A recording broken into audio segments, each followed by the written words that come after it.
Good morning, ladies and gentlemen, and welcome to another exciting episode of the Dabrand Knows Show.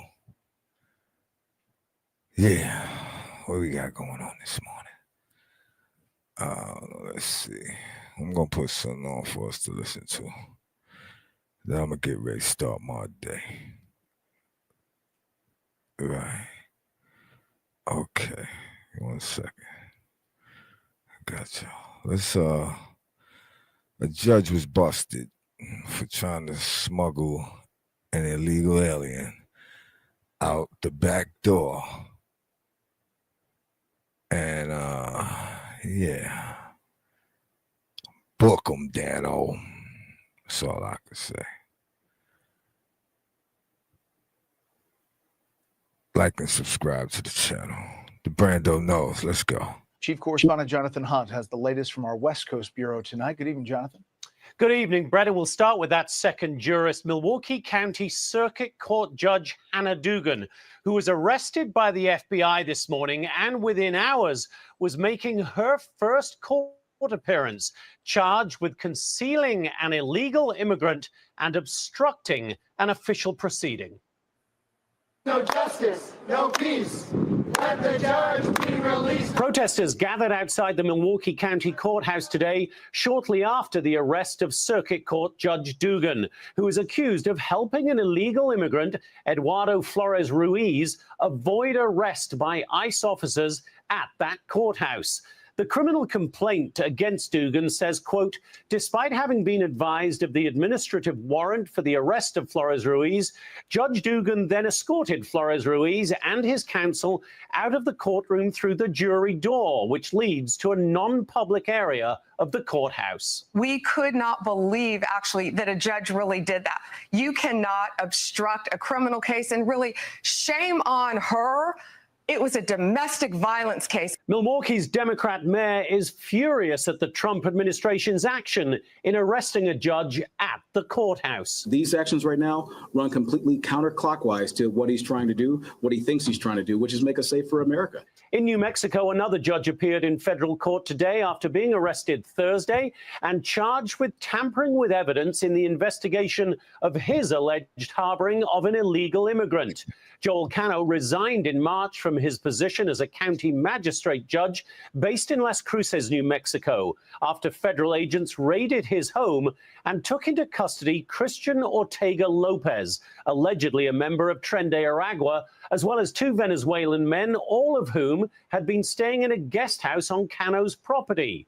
Cano claims he saw no signs of gang membership and wrote in a letter to the New Mexico Judicial Standards Commission, quote, I cannot help but feel that the capture of these boys is just another unfortunate addition to the current nationwide effort to apprehend, detain, and deport anyone not born in the U.S.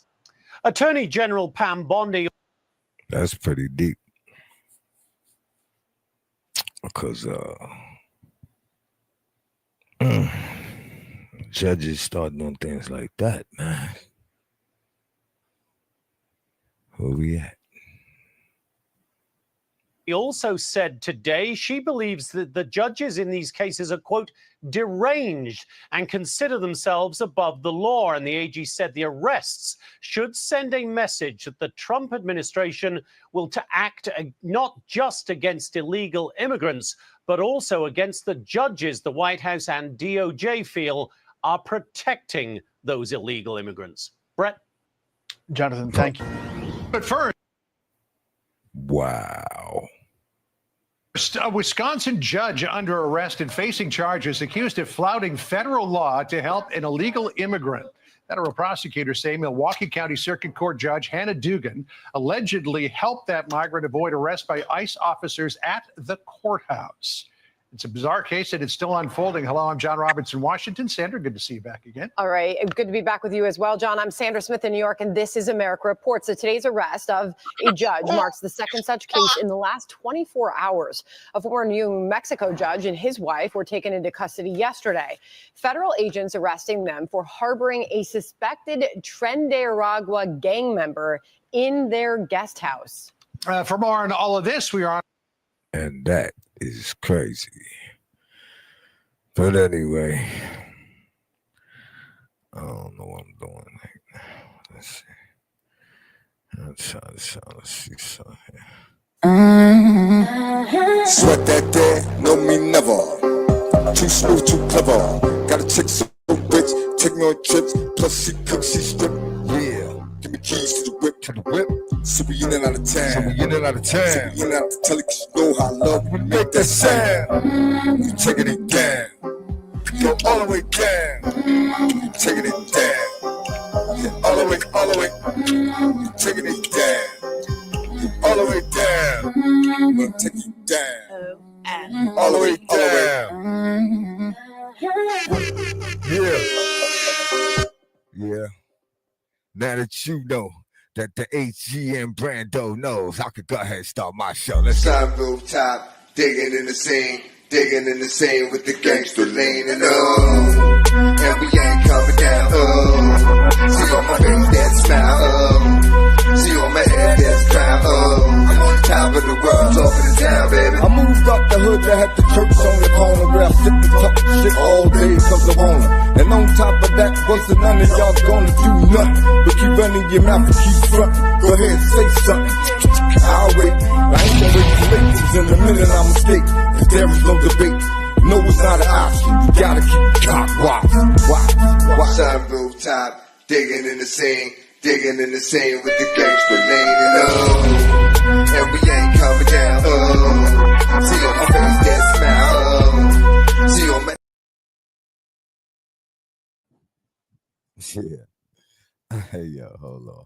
Let's see what we doing here. What we doing here? Yeah. Yo, Cam. Tell me where we from. I'm from 140th and Lenox. I'm from NFL. Up the block is 40 Wolves. Lou Simpsons, I'm on 142nd Cross Square. D. Ferg on number 8th Avenue. I don't see you around none of this. Not from none of that. From none of that.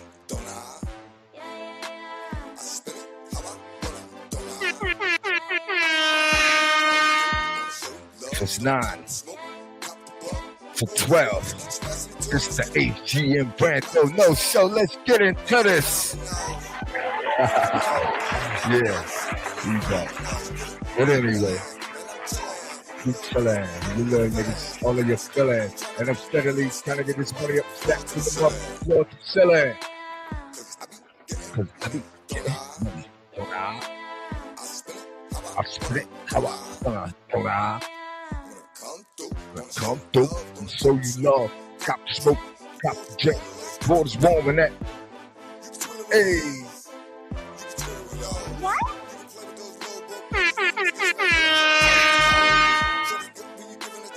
Yeah. Let me know. Came through with that there amazing. Yeah, let's get into this. Okay, I've reloaded. While other networks lie to you about what's happening now, InfoWars tells you the truth about what's happening next. Get right. Instead of, this is an evil, satanic cult that wants our children. People debate it like, oh, both sides say they're good. Who's really good here? We have to address this head on. Colorado bill on transgender protections advances with stripped down provisions. It says right in it, passed the House already, that you misgender your child when they come home and the school's taught them they're another sex, and you go, no, Billy, you're a boy, your child's taken, and then put into a pedo ring. It's going to chop their penis off. So the reason I raise that first is when I look at all these stories and reports, I know the NGOs, I know the big corporations, I know where the plans were developed. I know MI6 developed the transgender plan in the 60s to mainline sterilization and to make it cool and fashionable. It's eugenics. When I see the left wing worldwide pushing censorship and destruction of parental rights, when I see the right wing doing it to a lesser extent, it's still a dialectic that when you get both sides doing it, that's how the globalist social engineers plan on getting it done. So it's all interconnected. I have a whole nother stack of news without even looking for it. I mean, it's just everywhere, of Democrats saying white people are inherently evil. Ilhan Omar, AOC, you name it. And you ask, why are they doing that? Because that's what the big think tank battle plan is. And it ties into the Islamic invasion, allied with the left. And then you've got on the other side, the Israel lobby and their supporters that want to destroy free speech as well. And you're supposed to fall into one of the groups instead of pulling back and saying, I disagree with all of these groups. So before I hit the first big story, so I'm not going to, like I do most days, say, here's 20 things I'm going to hit, and I kind of cover them all up front. I'm going to keep all the other stuff that's just as important or more important on ice until I get through this first, because it's all interconnected. All right?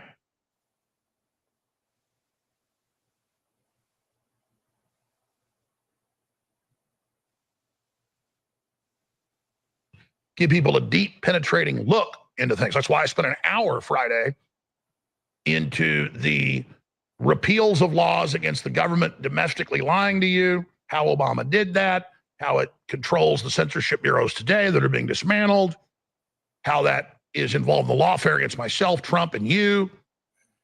Nobody else does the deep dive. So we did it.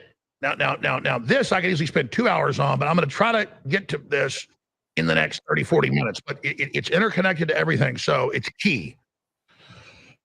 This bill gets introduced last week by some of these neocon Republicans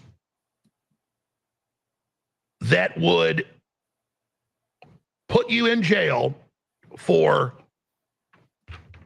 20 years if you criticize Israel. H.R. 867.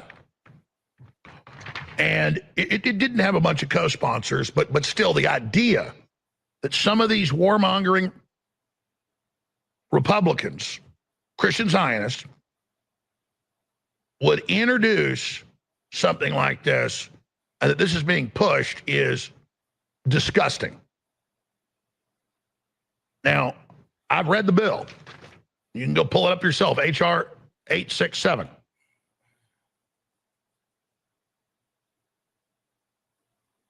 And Representative Marjorie Taylor Greene came out big against it Friday and over the weekend. It's now been pulled. She says, I'll be voting no. It's my job to defend Americans' right to buy or boycott whomever they choose without the government harshly fining them or imprisoning them. Prison sentences up to 20 years, fines up to $1 million. The House bill was going to be the vote today on H.R. 867 that introduced in January. The IGO Anti-Boycott Act, sponsored by Representative Mike Lawler.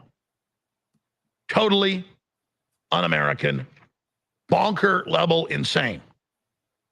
Now, you can say, well, you know, it was never going to pass. You got Governor Abbott, who I overall, does some good things, but he went along the lockdowns and things, and I don't, like his performance in many ways. He's talking about basically stripping the city charter from San Marcos, south of me, just the city just south of Austin, beautiful place.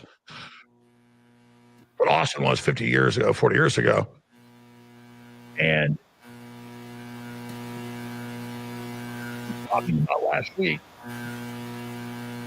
coming in and taking over the city, which you can do under state law if a city violates the Constitution, because they're under through the county charter, through the state charter. Cities are corporations.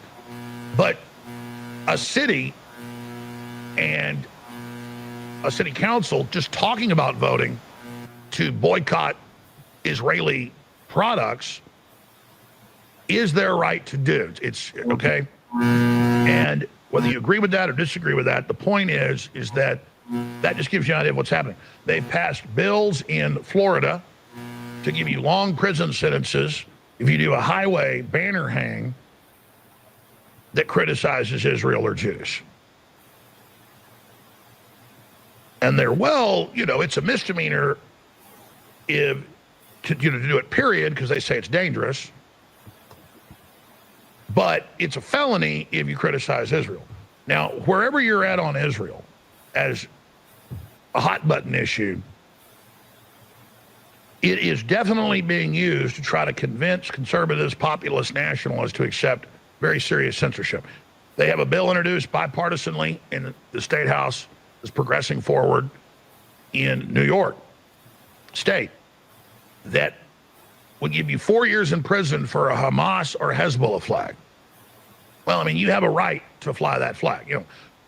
And in Germany, if you get caught with a Nazi flag, you can spend a bunch of time in prison. And then, of course, they expanded that out to everything else. So, and there's 43 senators wanted to make it a federal crime to boycott Israeli settlements. So, and that's bipartisan. So there's real numbers here. That's only 7-8 votes away from passing. This is bad. Now, I want to be very clear. Every time I criticize something Republicans are doing, the headlines are all over the news, corporate news, and just all over YouTube, or I'm banned. But everybody taking me out of context or attacking me or lying about me or criticizing me, they're allowed to just show my clips everywhere. So I'm still viral as ever on YouTube every day, millions of views. It's just little out of context clips.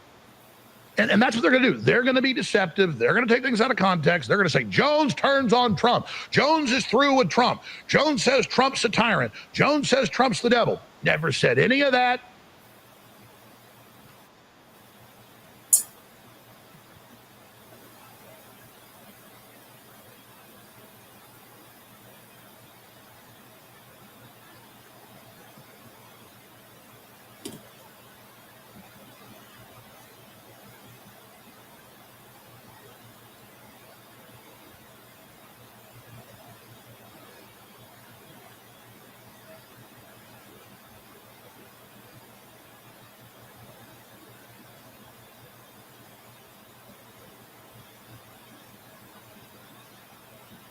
I'm talking to my lawyers, and I'm seeing if it's legal for me to ship violent Americans, bad guys, to El Salvador.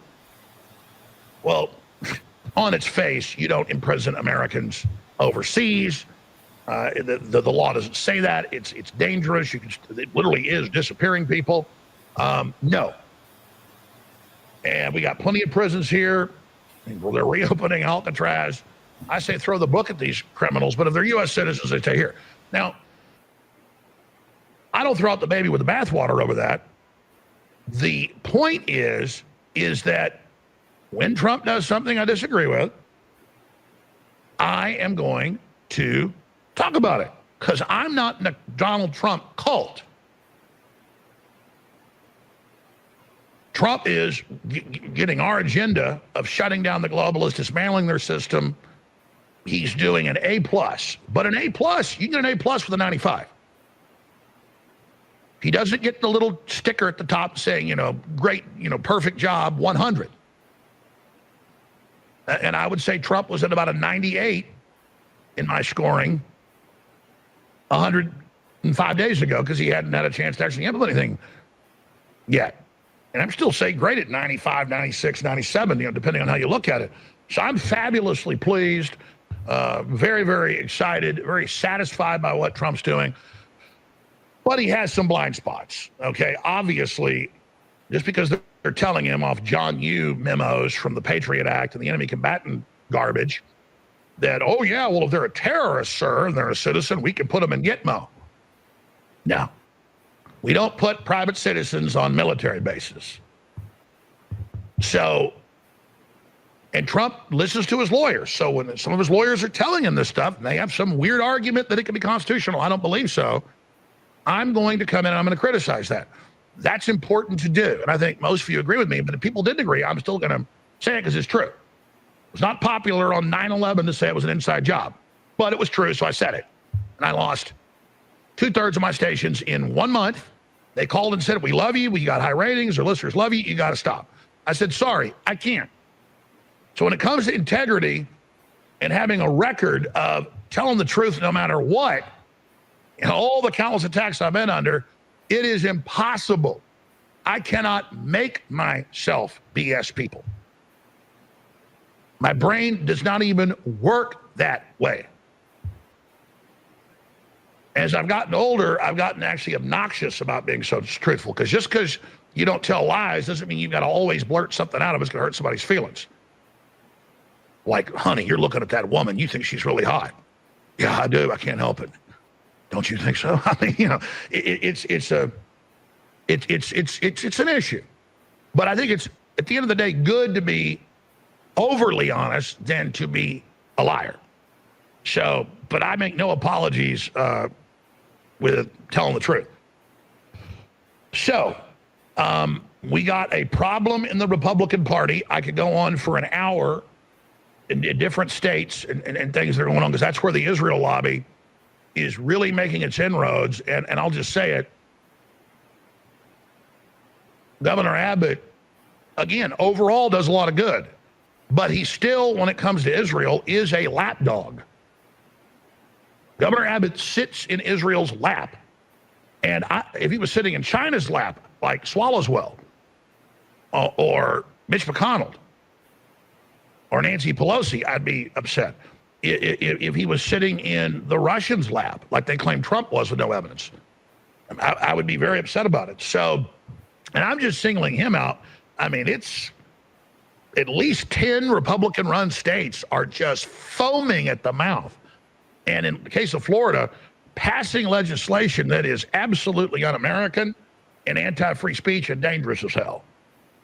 And so that's where I stand on that. But this HR 867, that is the wet dream of the left on every other issue, to throw people that disagree with something they're doing in prison. Now, I've talked about that now, and I'll get more into it in a moment, the details of it. But I want to now shift gears into what the left's doing. And to even try to do this justice is impossible.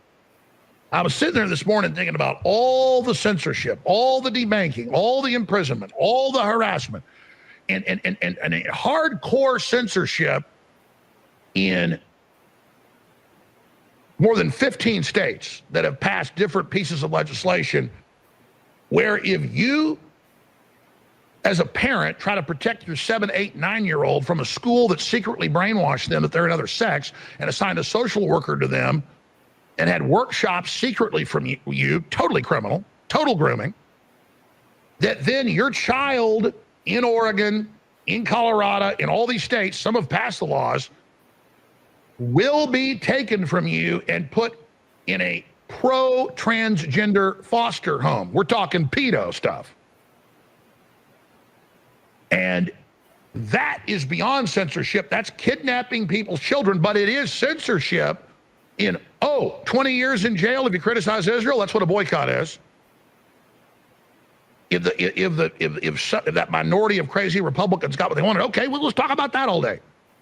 But to the populist that only talk about Israel all day long as a fetish because they think that's the only thing that matters in the universe, now let's talk about it 10% of the time, because there's a lot of other stuff like the transgender globalist cult all over the world, in France, in Germany, in Canada. They're taking kids for decades from parents that won't let them be brainwashed into sterilization. So, and then Abbott's doing good things like getting state standards to not have super, illegal, in my view. Some of these stuff is pedophilic, telling kids how to get raped, how much fun it is, graphic images of it. It's cartoon images, but it's lifelike. The left conflates that, goes, they want to ban books. No, those books aren't banned. You're just not going to force feed them from Australia to the U.S. through these globalist NGOs into the elementary, middle school, and high schools, when as an adult, we've had to review these, and it was shocking and painful to me, because I'd never seen simulated images of adults raping kids. And to review these, I wouldn't even show this stuff on air. And when mothers and fathers, you've seen all over the country, try to read these books at school board and city council, they arrest them for obscenity. The police drag them off right here in Austin, Texas, all over the country. You've seen that hundreds of times. So again, there's a lot of blurring of the lines and conflating here. Oh, the Republicans want to burn books. No, they don't. They don't want the schools, public and private grant money, literally turned into pedo brainwashing facilities under the guise of the rainbow flag. And I'm telling you, you study these groups, you go to their events, you cover it. The majority of them will tell you, we are Satanist. And I've got clips of that coming up. So protecting our children from this is not censoring. Not selling liquor to a 10-year-old is not banning alcohol. It's not prohibition. It's a prohibition on children. Not giving children pro-pedophile graphic novels, literal grooming novels, grooming comic books is not censorship. So here's what I wanted to say. When they misrepresent what I'm saying and doing in the corporate media and go, look, Jones has turned on Trump. It's all over. Jones says Trump's a tyrant. And they all play stuff out of context, misrepresent every big leftist show, nationally, on the internet, the young turds, all of them. It's everywhere. And they'll take what I just said 5 minutes ago about this horrible bill that's been pulled back, H.R. 867, that would put you in jail for 20 years for criticizing Israel. Just saying you're going to boycott it, publishing you're going to boycott it. It's not just a boycott, it's 20 years in jail for criticizing Israel and up to $1 million fine. That is over the top. They're going to take just that out of context and say, look, Jones is turning on him more. No, what I'm doing is calling balls and strikes. So all over the country, from Colorado to Maine, from New York State to California, if you get up in the State House, this is all standardized laws they're passing, and you criticize transgenderism, they strip you of your voting rights, censor you the first time for a week, the next time for a month, the next time for a year. That is incredible tyranny. That is election meddling. That is election theft, because you're in office as a state rep, but you criticize and actually say what this is, the grooming of kids and pedophilia, medically, surgically, doing an end run around it all because people have a stigma against raping kids. So you go, well, we'll just do it surgically. We'll just induct them into our cult. And so here's an example. Maine lawmaker asked Supreme Court to reverse speech ban. She did a post saying, showing images of, I want to change that camera, guys. We'll spend a few hours on that. All the other document cams for the other shows don't shake like that. So whatever's going on with that, I said, they're working on, so every time that's shaking, it's the air conditioning guy? Okay, all right. I thought maybe Imperial troops were near the base or something, the whole building's shaking. All right, let me go to break and come back with this. The point is, it's how they're defining things. Okay, this is election theft in Maine. Oh, you just, for the rest of the year, you can't vote now because you did a post that showed men winning all of these events and getting the gold medal. And so because you said these are men, you can't vote anymore. It's ridiculous. Ladies and gentlemen, I am known for steering people straight. Alex Jones was right. Tomorrow's news today. And that foundational mission that we have in news and information is the exact same mission I have when it comes to products that we sell you to fund the operation. I want you to get products that really work, that you love, that you want to get again and again. Well, right now at realalexjones.com, we have a sale going of 10% on top of the sales that are already there for 10% off with promo code BLUE at checkout on Ultra Methylene Blue. Cleans out your mitochondria, incredible energy and clarity and focus.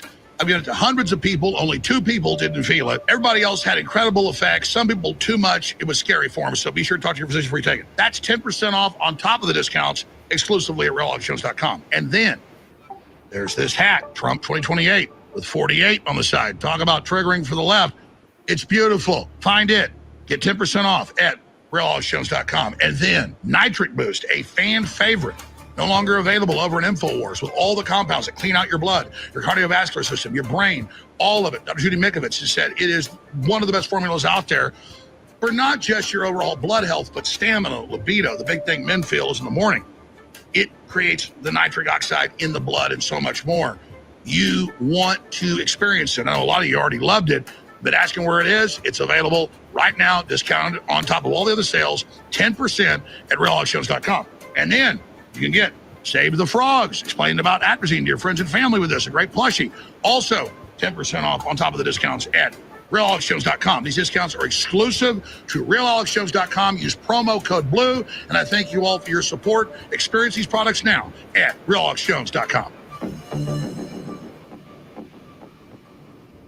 So here's the bottom line. All over the world, not just in the United States, the organized left is the globalist power party. They are the establishment. And they are for total and complete criminalization of free speech. And 95% of the draconian censorship actions around the world, not just here in the U.S., are carried out by them. All over Europe, they've been taking children from parents that tell them, no, you're not really a girl, you're a boy, when the school brainwashes them. That's beyond censorship. That's destruction of rights. Or you come out and say, we've been invaded by Islam in the UK, in Germany, in France. You go to jail for years. You complain when an Islamist rapes you, an illegal alien. You get 3 years in jail, they get 4 months. And now we see the similar legislation passing all over the U.S. to take children from parents, little children, when they come home and say, I'm really a girl when they're a boy. That's censorship at one level, but beyond that, destruction of parental rights, the kidnapping of children. And then all over the country, you see legislators, and notice it's the same laws Democrats have passed. Oh, you criticize transgenderism on Facebook and said these men shouldn't be competing against women. They're not men, they're women. You are banned from voting. And they're saying in places like Maine, maybe for the rest of your term. Maine lawmaker asked Supreme Court to reverse speech ban. It's up on Infowars.com. A Maine legislator has turned to the U.S. Supreme Court for being effectively stripped of her ability to represent her constituents over a controversial social media post. And it just showed dudes standing there on the blocks winning all the gold medals. Republican Rep Laurel Libby, who serves District 90, submitted an emergency request to the High Court this week seeking to overturn a disciplinary action imposed by her fellow lawmakers that has barred her from voting or speaking on the House floor since January. Just, I mean, if that isn't tyranny, what is? Now, when you tune in to the Young Turds and all the other shows and MSNBC last week playing clips of me going, Jones has turned against Trump. Jones says it's all over. Jones says Trump's a dictator. No, I didn't. I said the Republican Party in general has a minority of people in it at the state and federal level that don't believe there's a First Amendment when it comes to criticizing Israel, and yes, there is. Abbott is out of control. DeSantis is out of control. But you got a lot of Democrats joining him in that.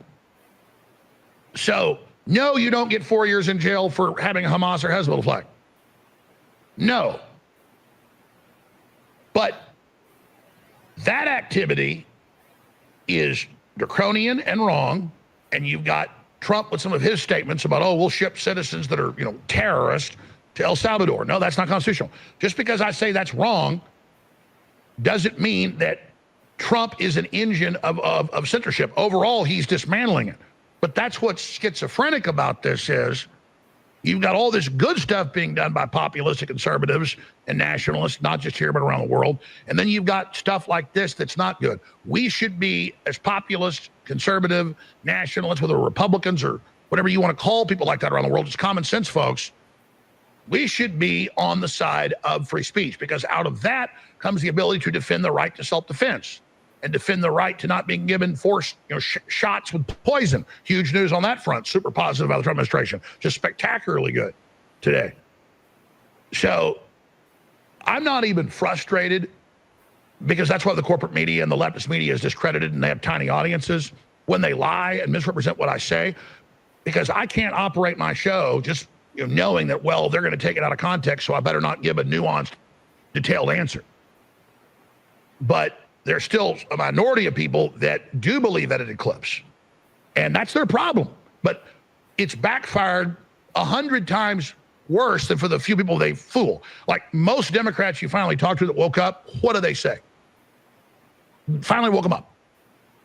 They say, I saw the 5-second clip of Trump saying they were very fine people at Charlottesville on both sides, and then the media said KKK and Nazis, but he said a second after that, I'm not talking about the Nazis and KKK. So people saw the actual 15-second clip instead of the 7-second clip, and they go, oh my God, I was lied to. Yeah, you were. But that's what they do. So that's why we need reach and we need speech to be able to counter, because when the corporate media could just sit there and take things out of context and lie all day, and people weren't able to see the counter to it, the lies work then. But lies don't stand up against truth. And the big lies and the big disinfo is coming out of the left and the corporate media. They're the big elephant in the room. They're the 1,000-pound gorilla on our back. But it is disconcerting, angering, disgusting to see the ghost of the neocons that are totalitarian Republicans running around promoting garbage. But that is the world we live in, and that's why we're here to speak out against it. Now, you have this whole nexus point, though, with the LGBTPS, pedophile Satanism is what it is. And you have to understand that we could have 5-hour-long compilations of Democrats and liberals saying, we want your kids, we're going to groom your kids. By the way, we're Satan, we love to kill kids. It's so much fun. They don't just say that to try to shock conservatives and Christians. They're really into that. And I don't think that even the general public that's halfway awake understands just how much Satanism there is running rampant. It's all over the place. And it's being pushed aggressively by Target with children's clothing and just everything else. And it's dangerous as hell, because this is a spiritual battle. But moving on from HR 867,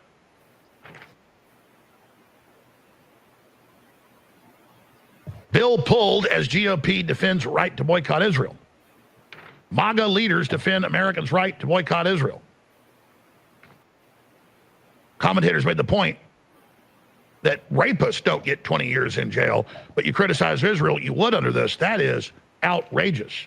Representative Anna Paulina Luna, HR 867, a blatant violation of our First Amendment, has been pulled from the vote schedule. I'm grateful to everyone who stood with the few of us fighting it. Grifter X accounts claim that I sponsored the bill. That is a lie, as you can see online for yourself. Yeah, that's the other angle of this, is the fake right-wing populists that just scream that, everybody supports this and I support this and all the rest of it, just because I'm not foaming at the mouth on the side of Islam wanting to destroy Israel. But I sure criticize Israel and have big problems with Israel. I am just not innately in the cult that only talks about Israel constantly and is totally obsessed with it, and that I've been lied about so much, and just the insane level of hate out of these people. But the answer is not censoring them. The answer is being able to respond to it. Apparently, HR 867 has been pulled from the schedule this week. Thank you for your vocal opposition on this platform. It was a ridiculous bill that our leadership should have never scheduled for a vote. Yeah, that's what you should be concerned about. Thomas Massey. Now,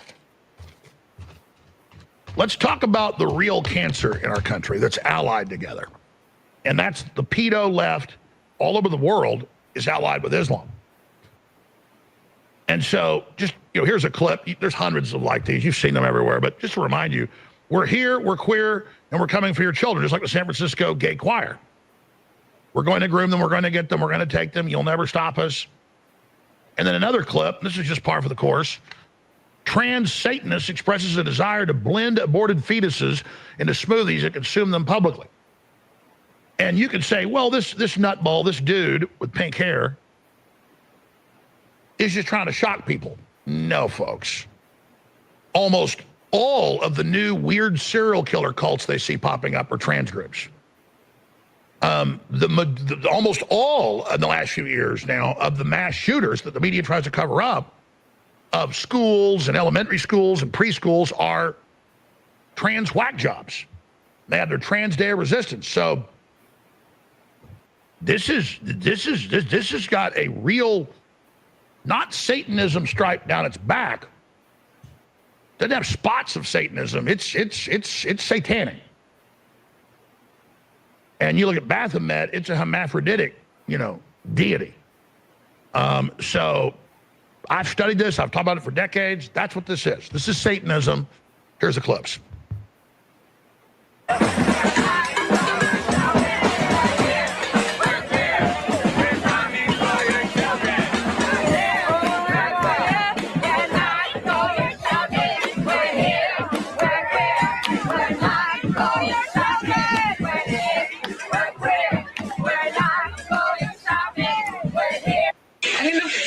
Dumpster dive behind these goddamn abortion clinics. Take those goddamn mushy little gummy bear looking ass bitches and eat them right in front of you. I'm gonna blend them into a smoothie, eat them right in front of you. I'm gonna be eating these little bitch ass babies, and what are they gonna do? Cry to God about it? What's God gonna do? Strike me down with a lightning bolt like Zeus?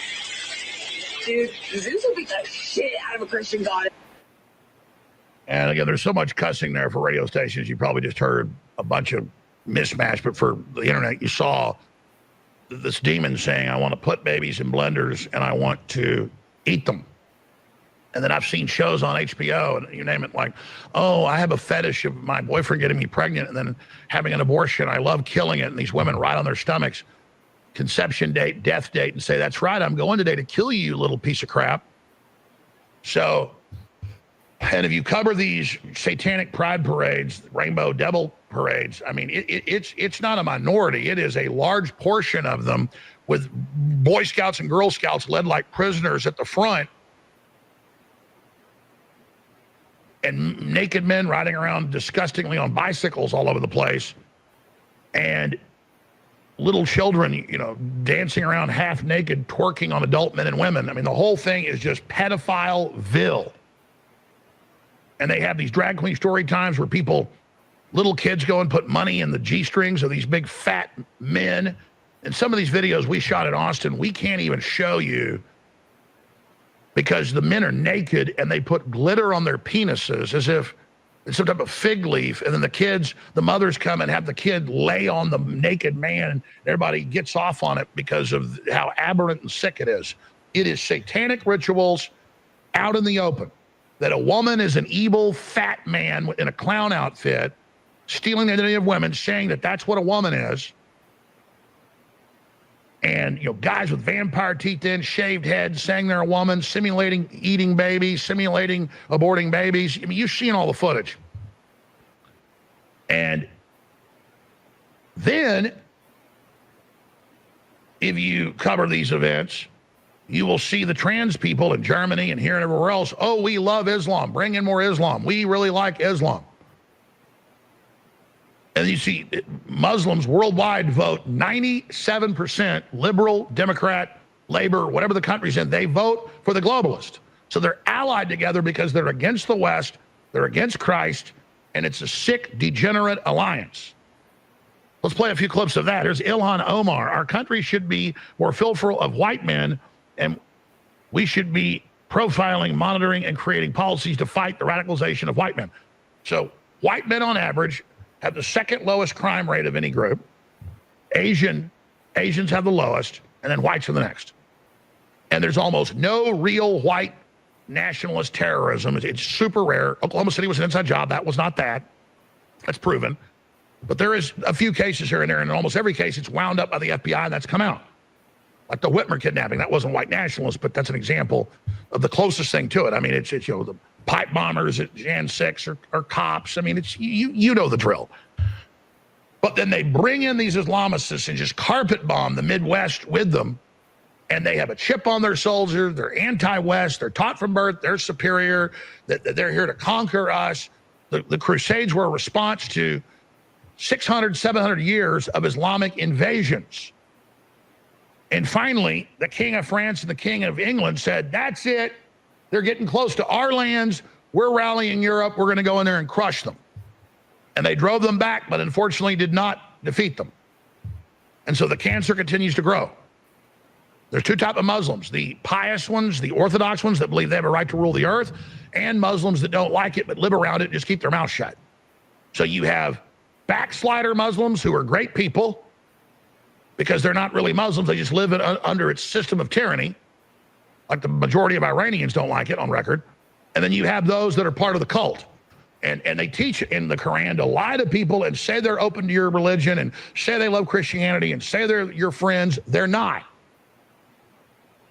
And now you see this weird populist alliance with fake right-wingers with Islam. And anytime you criticize Islam, they go, oh, God, you love Israel. Come up with Israel. You can have major issues with Israel and then have major issues with Islam. Just like I don't want to take cyanide or arsenic. Okay? I don't want to drive a Pacer or a Gremlin. It's like, well, you don't like a Pacer. You don't like a Gremlin. Yeah, that's not the car. I don't like those cars. You understand what I'm saying? It's like, I don't want to eat mealworms and I don't want to eat maggots that Bill Gates and Klaus Schwab want me to eat. I can be against both of the things I don't want to ingest. You understand?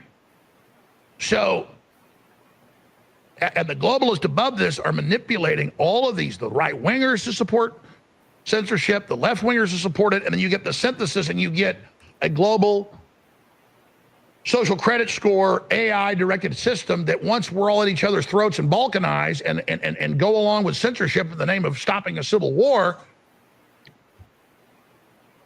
now everybody loses their rights. Islam is not compatible with the West in a free society. Period. So here is Ilhan Omar with her talking point that you also see out of all the other Democrat leadership, that white people are inherently evil. And the worst crime in the world is a white woman after a baby gets robbed saying the N-word to somebody. Do I want unity? Absolutely. Do I want to say that word? No. But people have a right to say it, and it's not the greatest crime in the universe. Raping and murdering and millions dead from fentanyl and World War III. But the left is like, oh my God, the police are investigating this woman last week that in the park, these men are around her, and she's sick of white guilt, and she's sick of bowing down, and she doesn't care. And people see that as refreshing. Not saying the N-word because she was mad, but not bowing down anymore.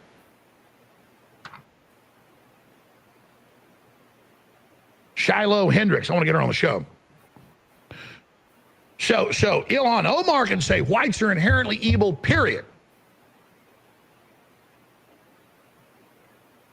But then somebody says something to somebody that does something bad to their kid because they're mad and saying that person is this using a negative term. And then they're the ultimate devil. And then I want to go to another breakdown of the real meaning of DEI and what it's really about. It is 2.0 communism. And folks, that's not these academics' opinion. I knew this when I was a little kid growing up because my dad was talking about it and my family because they researched it. It's called liberation theology, or that's one layer of it. The universities, starting in the 50s and 60s, could not sell black people in the U.S. on communism. Communists admitted this. Barack Obama's real dad, was the main communist newspaper publisher across the United States. And they couldn't get blacks to be communist. So they created a communist ideology based around race. And it's been somewhat successful, though now black folks are waking up in record numbers, and so is everybody else. So when you've got all these people saying whites are inherently evil and whites 20 to 1 are getting attacked by blacks, still a small minority of black men doing it, but that's who's doing it. And white people know they're under attack from all levels, they're going to start getting pissed off. And I want those white people to pull back and say, no, see the big picture, stand up for yourself, don't be ashamed, and don't have white guilt, and it's okay to be white, but at the same time, realize the larger manipulation that's going on. So go ahead and play those clips of Ilhan Omar and then an academic breaking down what's really happening. I would say our country should be more fearful of white men across our country because they are actually causing most of the deaths within this country. We should be profiling, monitoring. Britain is Darul Harb. because they are, anathema to God's law. They're not implementing it. They're violating His sanctity, and therefore, this is war against Allah and His Messenger.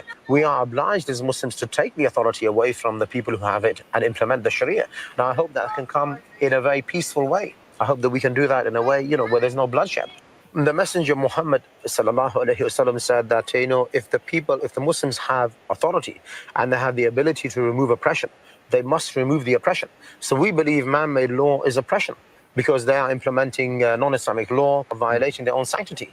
So, if we are in a position of power and authority, we are obliged to take that authority, with the minimum force and to implement the Sharia, certainly. So, this will be the case one day in Britain. And when you talk about jihad, you're not talking about spiritual striving. You're talking about military jihad. No, I think there are two types of jihad in which people are engaging in today. One is the jihad of the word, and the other is jihad of the sword. So in Britain, we are engaged in the jihad of the word. And, it's as important to remove the ideological foundation and, if you like, the pillars of Western civilization, like democracy and freedom and secularism, and to expose them and to bring back people to worshipping the one true Lord, which is Allah, as much as it is important to remove the physical obstacles, which is the non-Islamic regime. What do you make of what Trump has said about diversity, equity and inclusion policies? He's basically suggested that they should be scrapped. They should be scrapped. Yeah, diversity, equity and inclusion are three wonderful sounding words that are in fact a scheme to do the exact opposite. It's to divide, and it's to create inequality. It's to revive racism, but this time against white people. It's all based on this idea that there's an oppressor and oppressed. It's what I call neo-communism, because the communism before 1989 failed. It was centered around class and economic inequality. But this DEI scheme is based on race and identity politics. And these things are terrible, and we've seen the outcome of that. So for the Trump administration to go out and say, let's get rid of this, I'm very much in favor of that. Dead on. It is liberation theology, communism by design, on record. All right, I've got more Islamic clips. That won't take too long. And then I want to get into the trade war, the big victories we're having there. China is now coming to the table. That's official, not getting a lot of attention. We're going to also look at the latest military developments. We have a special guest joining us in studio next hour on the pedophile rings and so much more. Before the huge busts that are happening, before we go any further, remember, this hardcore, game-changing information is only made possible by your support at thealexjonesstore.com. And again, we bring you products that really work, obviously, because you see the rave reviews, and I want people to get a product that does great things for them so that they want to continue to get the products. Now, we have the strongest, best methylene blue out there. And I'm going to be doing some more shows with scientists on the show soon to really go over the science of this, because it is simply amazing what it does to your mitochondria and how it creates oxygen and gets rid of the stress in the cells and cleans them out. Almost everybody feels immediate, amazing clarity and energy. I'd say 98% of people. Some people feel nothing because I guess their mitochondria is working so well. That's what the research shows. But most people get dramatic effects. Everybody gets big effects. You want to experience this. I'd taken methylene blue before because my medical doctor told me to get on it 6 years ago. Didn't really feel much. Took it here and there. When I took this, it is game-changing. The workouts, my clarity, my focus, how more relaxed but also focused I am. It's just incredible. Believe me, if you ever try one supplement, it's Ultra Methylene Blue, exclusively at thealexjonesstore.com. And there's other incredible products like Ultimate Turmeric. Turmeric, everybody knows the benefits of that. Well, this is the strongest you're going to find. And it's a great complex with other key nutrients, concentrates. We have the very best Shilajit. That would take an hour to get into. We have the very best Irish sea moss complex that is the strongest. It is amazing. All the trace elements and minerals, and then the very best organically delivered iodine. The gummies are now back in stock. TheAlexJonesStore.com. Everybody that's going to get the great product should become a VIP. $30 a month, canceling time. The benefits are $40 to spend in the store, special discounts, special sales, special offers on everything. at thealexjonestore.com. I want to thank all of you that become VIPs. You are funding the Second American Revolution worldwide. Stay with us. Now, you told me you've never heard of methylene blue. It is a complex molecule that the Germans invented. The UN calls it, so I'm really a fan of the UN, the most important drug ever invented. We don't sell it as a drug, it's a supplement. Robert F. Kennedy Jr., you guys put that on screen, famously takes 3 shots of it. That's triple the dose you're supposed to take. I take about a half shot every 3 days of it in water, and it electrochemically cleans out your mitochondria. And so it's not a stimulant, but it has a stimulant effect, all natural, without any letdown, because it just increases the electrical activity of the cells. Okay, maybe I better take a half a dose because I'm old. Okay, here we go. Okay, what do you do? Drink the whole thing? Yeah. And chug it?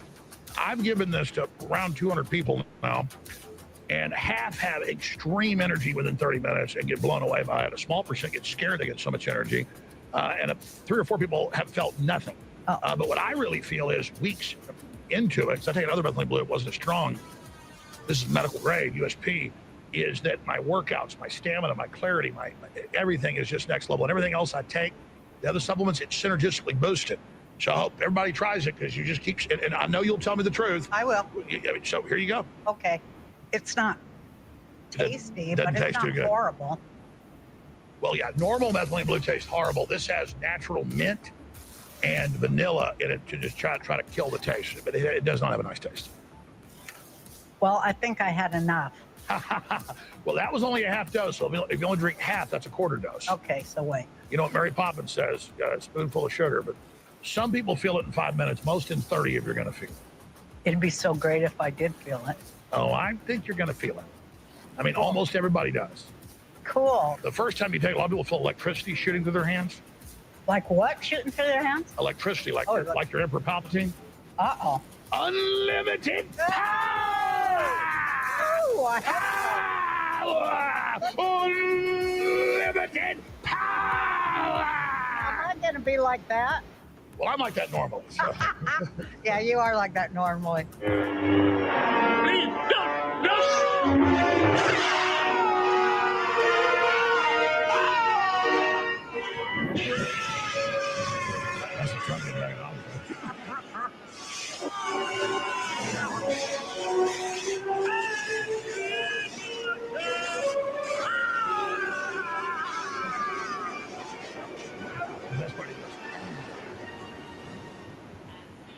So that's what methylene blue does. I feel tingling fingers. You're feeling the Palpatine love? I think I feel the Palpatine love, yeah. It's our government. We can't depend on anybody but ourselves. We have to put our boots on the ground and go in there and demand, not ask, demand. And release our unlimited power! Absolutely, because this is our country. The one we send our kids to fight and die for. None of them do. We got to do it. It's the working people of this country, and when they get it together and talk to their neighbors and forget all the divisions they're forcing us into, it's going to fall, and it's going to fall fast, and then we're going to have the government we dream of, the government we pray for. Yeah! We gotta do it. I feel it in my head and neck too. Like when I'm talking, it seems like it's not really me talking. I can hear my talking and going, wow, you. I agree. It's almost like an out-of-body experience for somebody like, well, that's how it is. It's like, I didn't tell you that. It's like you're behind yourself. That is what it feels like. But my brain's going really fast. We'll join our regularly scheduled program after these messages. They all want to mount my head on the wall. Like you've got, you know, that great deer mounted on the wall over there. They want Alex Jones's head on the wall as a symbol to scare everybody else. I mean, they said that in the courthouses and on the courthouse steps. They said, send a message to everybody else. These patient zero. Alex Jones is patient zero. He is patient zero for alternative facts. But the family's attorney says the money is not what matters most. Money is just one component of that, and not the most important component of it. I hope that we never see someone like him again. I hope that with your verdict, he can go away. But the question is, will this suit be successful at stopping him from being on the national stage? I ask that with your verdict, you not only take Alex Jones' platform that he talks about away. I ask that you make certain he can't rebuild the platform. Take him out. Yeah. We're going to take him off the air and destroy him, and we're going to scare every one of these other Americans to keep. I mean, literally, it's like in Bug's Life when the head grasshopper says, "Yeah, we got all this grain. Why are we going to go beat up the ants because one little ant stood up?" He goes, "Yeah, one little grain doesn't hurt." He goes, "But if they all stand up, he pulls it and it floods them." He goes, "If those little puny ants outnumber us 100 to 1, and if they ever figure that out, it's over for us. That's why we're going back to kill that ant." That's exactly right. That's it. So I'm just the ant in Bug's Life.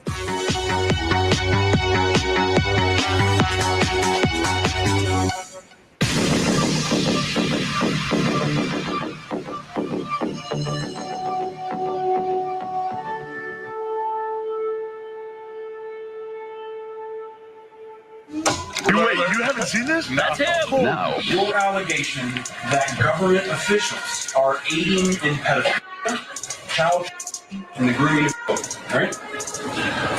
What do you mean, like what Jeffrey Epstein did with clones? Sure, that's a yes. Is that a yes? One of the things you've been talking about on your show is your allegation that government officials are aiding in pedophilia, child trafficking, and the grooming of children, right? What do you mean, like what Jeffrey Epstein did with clones?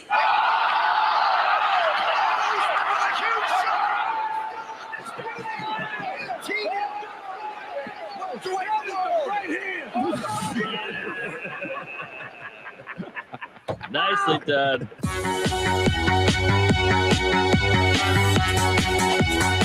I'm a huge believer in information. I watch InfoWars every day and follow Alex Jones closely. You know why? He can put you ahead of the curve. And he's been demonized as a conspiracy theorist. Think about how frustrated we are if you've been awake for a year or two. Imagine being like an Alex Jones or those guys who've been awake for like decades. Alex has been right on for over a decade. This is reality. It just pancakes. Truth is stranger than fiction. The revolution of peaceful information is coming, and when it comes time, you people are going to be brought and punished. You're lying to the public. It's disgusting. The media continues to misrepresent what I've said. He may be America's best-known conspiracy theorist. Alex Jones has the largest audience in the country, bigger than any of the networks, the biggest megaphone in the country. We're going to get fired up about the real things, the things that matter. Burn in hell, New World Order.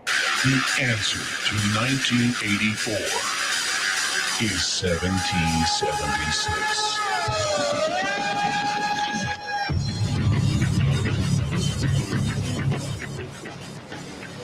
InfoWars has been banned, arrested, attacked, and threatened because we are effective. The Great Awakening is here. Go to banned.video, download the videos, and share. Support the information war at InfoWarsStore.com.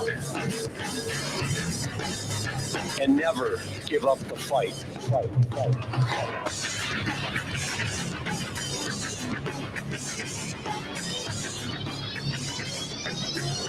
Infowars.com.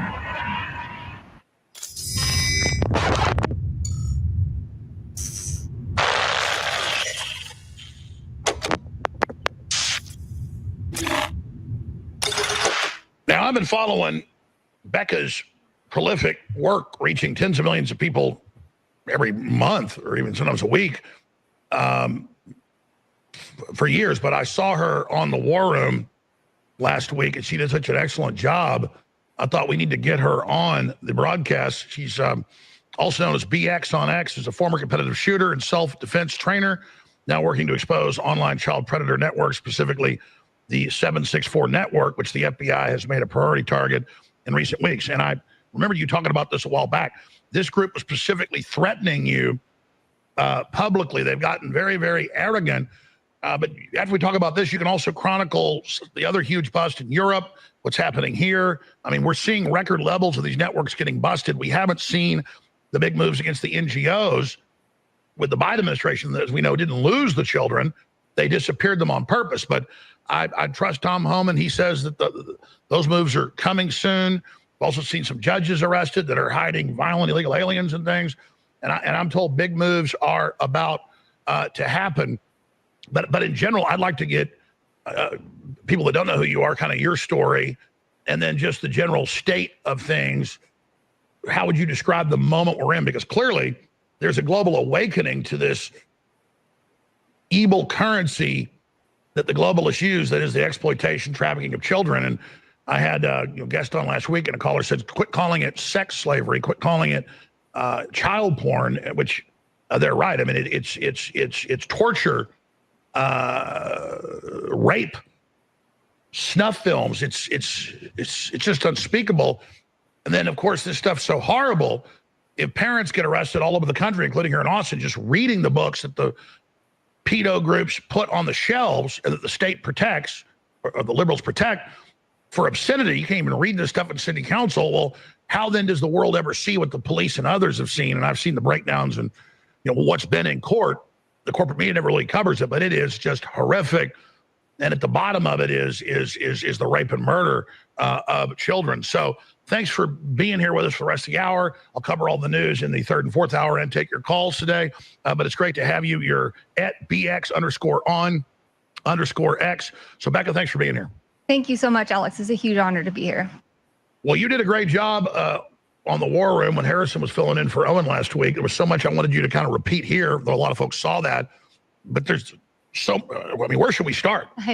It's crazy. I like what you're saying about, moving away from calling it child porn. Much more accurate to call it child sexual abuse material, or CSAM. So if I refer to CSAM, that's what that is. It's much more inclusive of all the other things that you mentioned, and a little, less degrading for the victims. But in response to your question about what are we witnessing in this moment, I mean, we're definitely witnessing the current administration really cracking down and taking these guys down and then releasing PSAs on X and other platforms saying we're going to continue to take these guys down and this is our priority. And I know I can only speak for me personally, but I'm over the moon about it. I'm very, very happy because there's a lot of us out there who've been trying to get the FBI and the government to go after these people and advise parents on how to proceed with online dangers for years, and basically just been met with silence. So it definitely feels like the cavalry is finally here. Well, Trump and Tom Homan get A+ with 96% shutdown of people crossing the border, including the human trafficking and the torture, slavery, garbage. But still, we're now 105 days in. We know the NGOs that did it. We know the law firms. We know how they disappeared, and we know how they handed them over to HHS.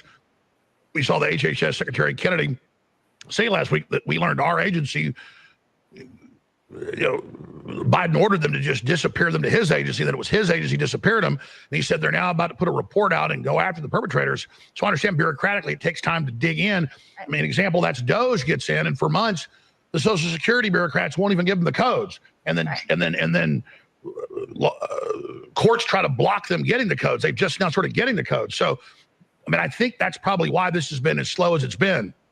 Absolutely, especially when you're dealing with what I deal with, which is online child exploitation.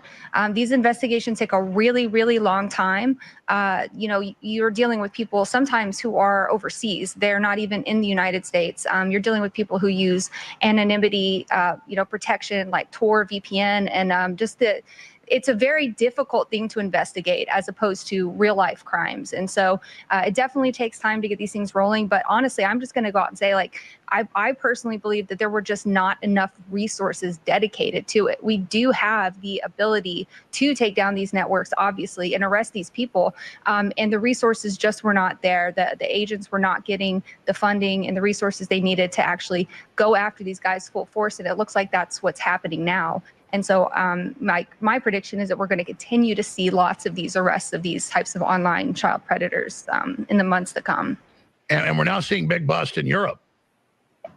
Yeah. Well, are you talking about the Kid Flicks thing? Yes. Yes, that was a huge bust. I mean, man, some of these dark web sites have been around for decades, and it's so difficult. And it's not just it's the same thing with the 764 network, which I'm sure we'll get into a lot. But This is an international crisis. It's a terror attack on our children, and it's definitely not isolated to the United States. What are some of these videos we're showing? So this is Kyle Spitz, aka Criminal. He is one of the 764 members, the very first 764 member that I personally came across.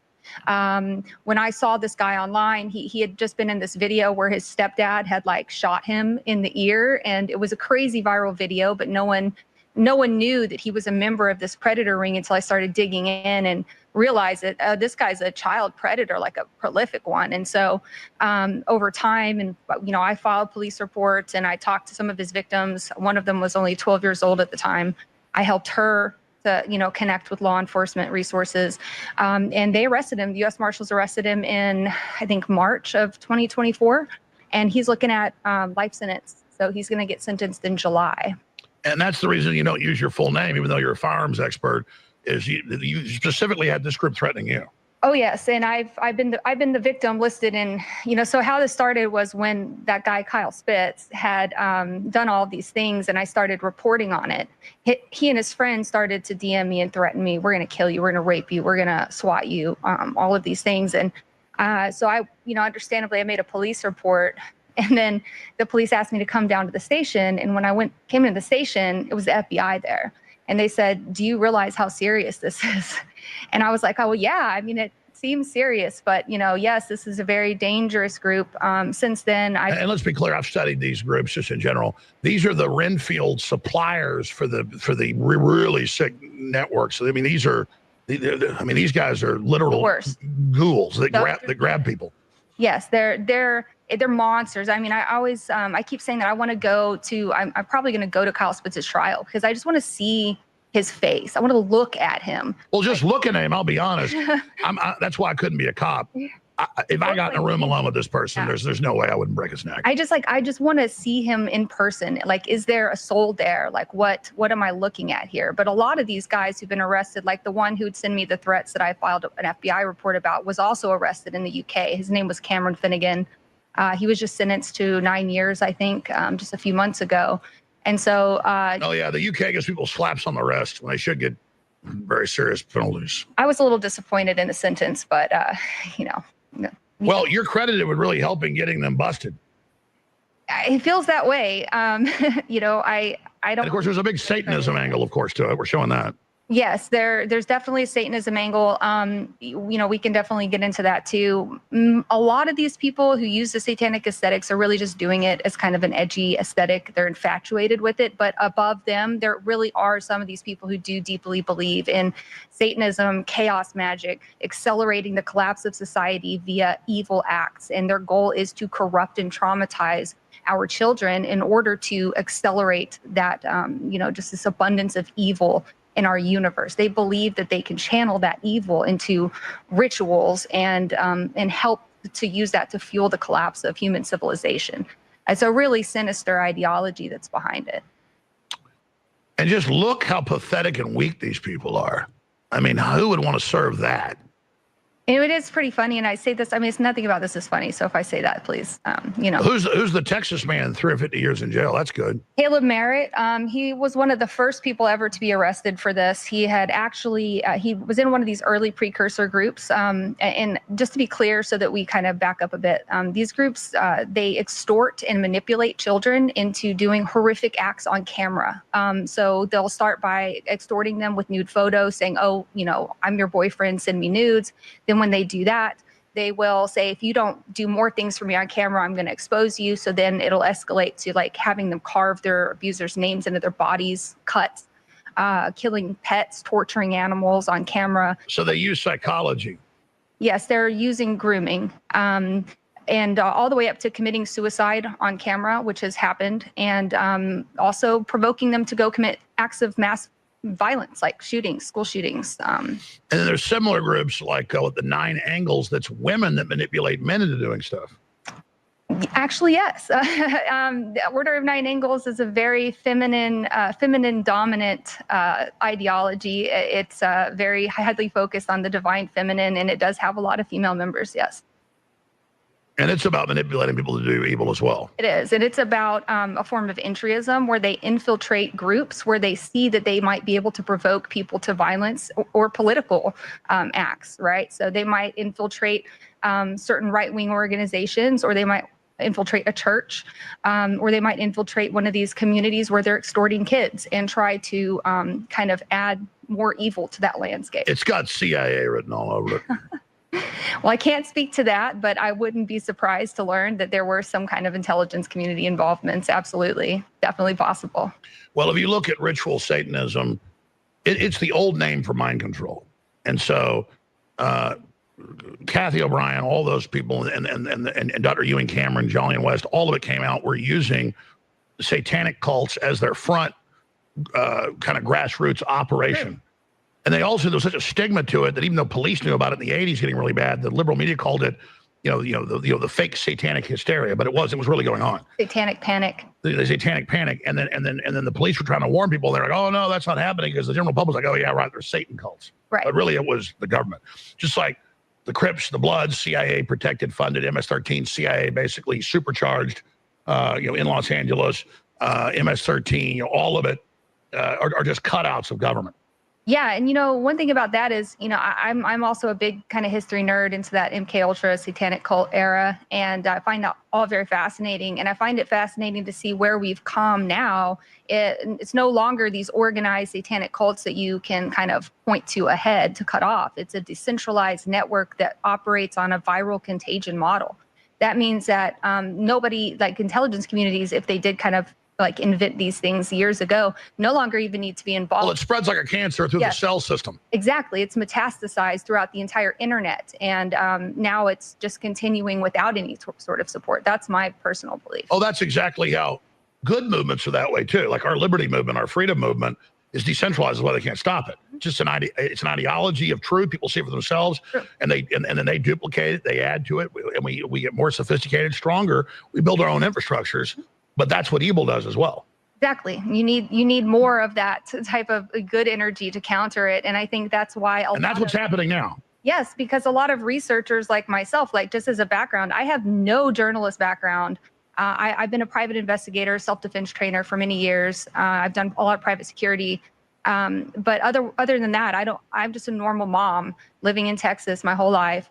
Who saw these things and was like, what? We have to do something about this. And there's so many other people like me out there who are anons, which for obvious reasons, who kind of just banded together in a decentralized way to try to. Well, I know the good people, and a lot of them most are very good in law enforcement, particularly local, around the country. They tell us, and I don't know if you've been told this, they say, no, we need citizen investigators.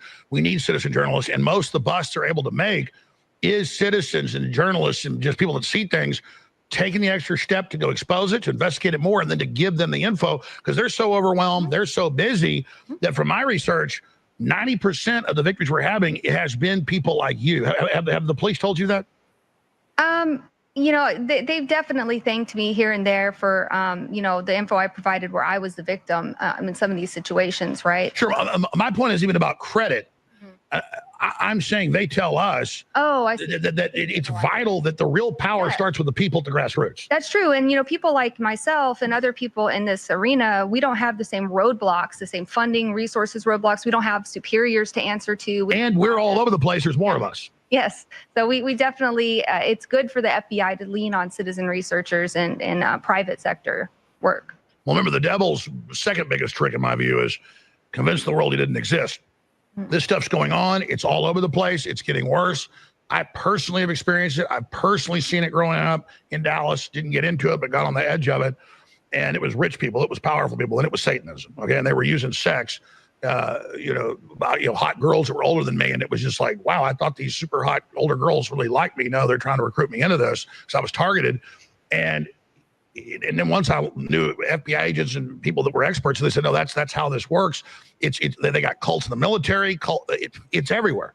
And then they'll have new age front groups, like you were saying, that look reasonable. A lot of yoga practitioner stuff is really a gateway into this. And it's not yoga, folks, it's Satanism. I'm not saying all yoga is bad. I'm just saying Yes, no, you're right. They lay traps all over the place. In fact, one of the founding members of one of these groups, he has a life a lifelong obsession with building cults, and some of those are New Age cults. So he does that in between forming new satanic cults. So the New Age movement and Satanism is very heavily intertwined. And it's not to say that all New Age movements are satanic, but a lot of them really kind of lead people down that darker path. Well, exactly. I mean, it's of course a real Satan cult.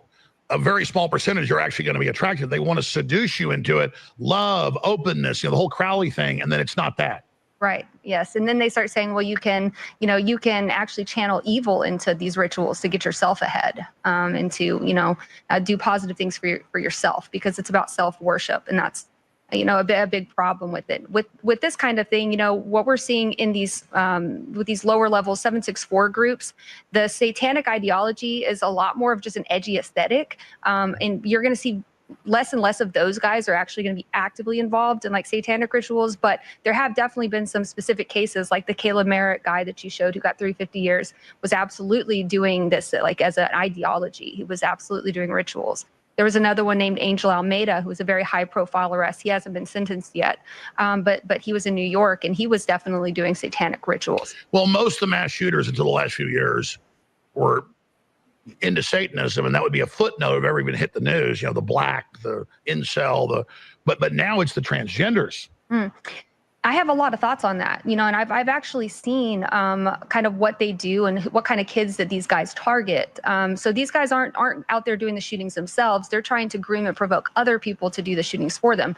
And they're looking for vulnerable minors and kids who are in chat rooms who feel like they're left out. They feel socially isolated. They're angry at society. And one of the biggest communities they do this in is the LGBTQ community, because those kids are confused. They're upset. I mean, even Target came out 3 years ago with a full line of LGBT Satanism gear for children. Right. And they look for the communities of kids who are easiest to nudge over the edge. The closer they are to the edge, the easier they are to push over. And that's why the last 2 school shootings that we had make major news in the U.S.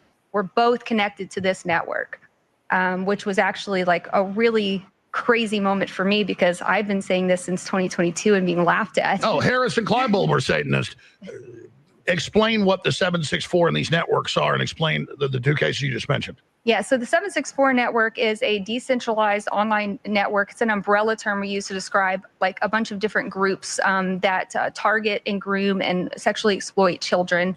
They use the same MO. Yes, they use the same MO. The MO is that they find these kids in chat rooms or in communities where they're self-harming or having eating disorders, and then they strategically groom and manipulate them into producing more and more horrific content. And it almost becomes, it's extortion ring, but it almost becomes a contest between these members to see who can get the sickest content. If you can get someone to kill themselves on stream, that's like, the biggest thing you can do for your notoriety. Which again is all Milgram Stanford prison type research, which is the CIA again, to see if you can get your research students to believe they're actually killing people with electricity when you order them to. It's all mind control. I agree with you that it's very much manipulation, brainwashing, indoctrination, mind control tactics that they're using on these kids. Yeah, I wonder who's teaching them this stuff. Well, for the last 2 school shootings, one of them was in December. That was the Madison, Wisconsin shooting by a girl named Natalie Rupnow. And then the one in January was a copycat, a friend of hers who went on a shooting spree. And this was the black neo-Nazi kid named Solomon Henderson in Antioch in Nashville. So, everybody's black neo-Nazi. How does that work? Well, it doesn't. These kids are very confused. They've just been bombarded with this indoctrination and this crazy rhetoric into putting out these manifestos that make no sense. It doesn't make any sense. And that's a good indicator that they're part of this network that's just grooming these mentally unstable kids into doing these kinds of things. And so both of those people ended up being connected to this broader network of cyber criminals that we call the 764 network. And now the feds are going after them hard. They sure are. And that's been, it's been a great week for us and the country, honestly. I know a lot of people haven't heard about this yet. It seems like the FBI over the last month or so has really just taken a stand and said, this is serious. This is real. We're going to dedicate resources. Dan Bongino has said it. Cash has said it. Pam Bondi. But before this, they weren't connecting the transgender killers and all this. And now you have these transgender serial killers that have been trying to cover up. They're involved in a large portion of the serial killing. I mean, this is a big globalist infection they created, and they're ready to roll out. I think that whatever has happened in the past, it does seem to me like they're trying to start cleaning it up. And why not? Because you've got this disgusting pedophile network. Everyone's against that. Everybody wants that to end. I mean, this is a big, easy win for the FBI to step up and say, okay, we're going to take this thing out. We're going to wipe it out. And just the other day, Dan Bongino tweeted something saying, you can't hide behind a VPN. If you're doing these things to kids in this country, we're going to find you. And that tells me that they're absolutely going full force against these guys and trying to, because I don't know if I sent this to you guys or not, but the most recent terror attack or assassination attempt that was thwarted against Trump was from one of these kids. Yeah, and he, again, killed his parents or dad for money to go try to kill Trump. And then, of course, it was tied into these very groups manipulating him. Yes, and they had manipulated him into believing that he was part of this big 9/11 terror attack that he was going to be a martyr, and they were going to transport him to Ukraine. He's going to be a hero. Obviously, none of those things were true. They were just manipulating the 17-year-old into going and trying to assassinate Trump by making him believe that he was going to, be part of this bigger movement. And it has the same MO as what we saw in Butler. Mm-hmm. And how they scrubbed the whole house he was in, and then both his parents are literally in the type of psychology that's for programming. That is honestly really weird to me. Yeah, that is a very interesting little tidbit of information. And then you got the other shooter out of Ukraine running around doing his secret. Ryan Routh. Yeah, all his secret agent stuff. It's CIA. We'll be right back. Stay with us. We have the bad guys, and it's all part of the same constellation. This whole system. They don't want World War III to stop. They don't want all these agendas to stop, turning us into commodities, turning us into guinea pigs. They want our bodies. They want our children. They stole Elon Musk's son. You have to understand, it's all part of the same project, all part of training the general public to accept this evil. Well, we're not accepting it. We're standing up. They fear our children. They fear the future. That's why they're targeting. This broadcast is standing up for all of our collective futures. And when you support us, when you share the reports, you are changing the world. You have all the power. So share the live feed right now. Real Alex Jones on X. CIA, mind control, sex slave survivor. Kathy O'Brien is on air exposing the Jeffrey Epstein operation and beyond. We need to put that out on X right now. People need to understand. You need to share this live feed. You need to take this interview once we archive it today. Understand, as early as next week, Band.out Video is gone. InfoWars is gone. It's all shut down. They're in the news. Receiver, boom. As soon as the 20 days after the Supreme Court of Connecticut said that they wouldn't hear the thing, they said, we're coming. And that the receiver's down in Houston bragging he's coming as soon as he can. We got legal issues, things going on. We got a backup network I don't own, so they can't get that. But when you go to thealexshowstore.com, I don't own that. That's our sponsor.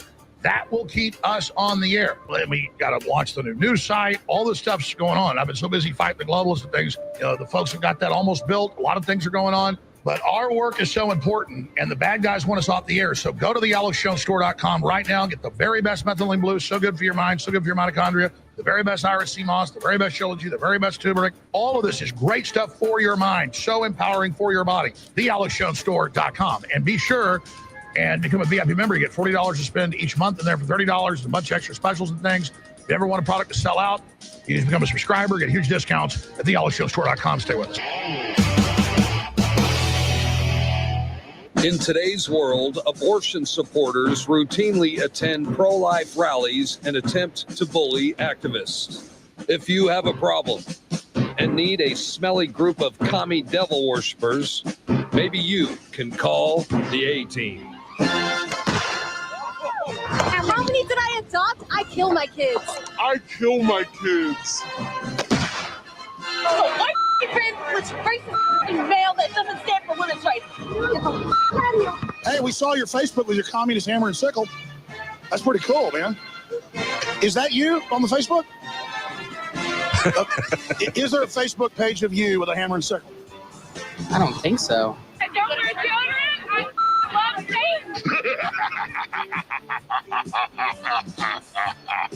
How do you get your abortions paid for? I pay for them. I thought you said free. Upwards of 50. Really? Oh, yeah. You piece of bunch of misogynist mother. Take your male privilege somewhere else. How about you being aggressive? I'm being aggressive. On and on! Excuse us! Wow! countries. That's the guys that attacked Alex Jones.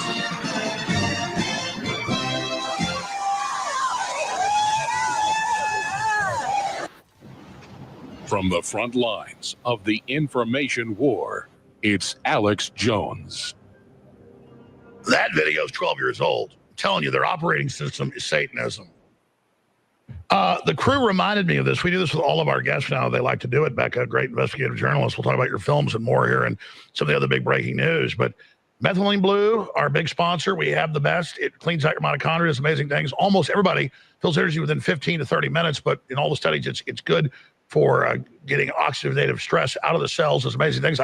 You said you'd like to try some and see what happens. I don't know. I'm scared. Looks very excited, ladies and gentlemen. Bottoms up. That's only about a half dose. Do I have to drink it all? Whatever you'd like to do. I'm just going to take a little sip, okay? And then I'm going to tell you how it tastes. All right. Oh, it's actually pretty good. It tastes like minty. Yeah, we add natural mint and vanilla to it. It doesn't have a good taste normally. But yeah, I really want to see how you feel because it's our sponsor at thealexjonesword.com. That's how we fund all this. It's the most game-changing supplement ever. I'd had it before. My doctor recommended it. It was not as strong as this. We have the best.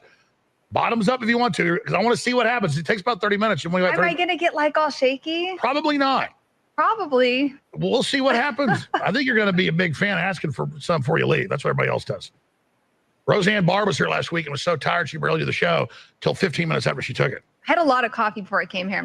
I want to explain something. It doesn't give you the jitters. It is not a stimulant. It's electrochemical and ups the electrical activity in all your cells. My mitochondria already feels clean, so it feels good already. We're great. No, I don't want to. I know you're a very person with integrity. We don't want you to tell us had a great effect if it didn't. But just a few more drinks there. Oh my God. Good. I'm literally drinking the Kool-Aid over here. The Jedi, there's time to drink as well. It does taste good though. Yoda. Yeah. Let me just sit on that for a second. All right. Well, it probably won't hit you unless you drink the whole thing. Oh gosh. Drink it. The water of life. Drink.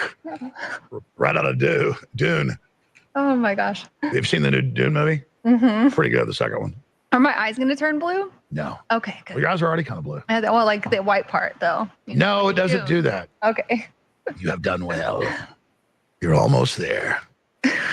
Get yours, folks, thealexjonesword.com, and it funds the Second American Revolution worldwide. Now, all the products really work. Yeah, this is the big game changer. Take a half dose. I'll drink it after. Well, I only gave you a half dose to begin with. So then that would be a quarter dose if you drink half of it. Okay. I'll take a quarter dose for now. See how you feel in 15 minutes. Okay. You're going to be wanting more. All right. All right. Okay. Getting serious here. Back to the serious stuff, though. Here it is. Exclusive. The satanic plot to assassinate President Trump. It's over and over and over and over and over again. Yes. So, well, this was shocking. I was actually on like a family camping retreat when this news hit. And I said, okay, well, I was supposed to unplug all weekend, and I did. But when I came back, I was shocked because not only was this a member of one of these groups, these satanic, we call them satanic accelerationists, right? They're trying to accelerate the collapse of society using this, satanic evil and chaos and try to accelerate. And that's what Cloward and Piven is from the Democrats. It's the same crap. And they've got some right-wingers that are into accelerationism as well. Well, yeah, okay, so accelerationism can mean lots of things. So we're not talking about the E-acceleration stuff necessarily. This is just saying, like, we want to use evil to collapse human civilization. Well, that's what the Jacobins were, the proto-communists, the French Revolution were the first accelerationists that wanted to collapse society, build on its ashes. That's the Great Reset. So when this happened with the assassination attempt, I dug into this guy's criminal complaint, and I was like, oh my God, because I'd actually spoken to some of the people that were in that complaint, because these people message me all the time. They're not faceless. They're not these shadowy figures that don't really exist. Like, they come into my DMs and want to talk to me, these satanic accelerationists and these members of 764. Obviously they threaten me a lot of times, but sometimes they come in to just chat, which is very strange. But I had actually Do you think you could come in here one day, we could do like a commercial-free podcast and get some of these guys to come on? Maybe. They're very notoriety seeking, so I'd be careful about what they might say or do. Well, we can handle a discussion with the devil. We know how to deal with them. One of the guys his name is Nikita Kassup, the guy who was at the center of the assassination attempt. And he had been talking to this individual online who was part of Order of Nine Angles. He'd been talking to several people who were part of this, these kind of Ukrainian neo-Nazi groups who are also tied into Order of Nine Angles. Talk about the Order of Nine Angles. So the Order of Nine Angles is a satanic cult that started in the UK probably in like the 60s or 70s, but only recently has it become a pretty big, scary movement because of the internet, because they've gotten really good at infiltrating these online communities and subverting them and getting the people in them to do evil stuff. So Order of Nine Angles, it is a satanic cult. It's recognized as a satanic cult. There's no, disputing that. That's just what it is. They're behind a lot of this stuff in terms of trying to infiltrate these communities and get them to use satanic aesthetics. And again, they believe that by doing this, they can actually open up stargates and allow the dark gods to come through to our universe, and then they can, accelerate the downfall of human civilization. That's what they believe, the cultists. I'm not saying that I believe that that's going to happen, but that is what they believe, and their beliefs are powerful because that's what they're using to drive all of these, these child exploitation rings and the terror attacks and all of that.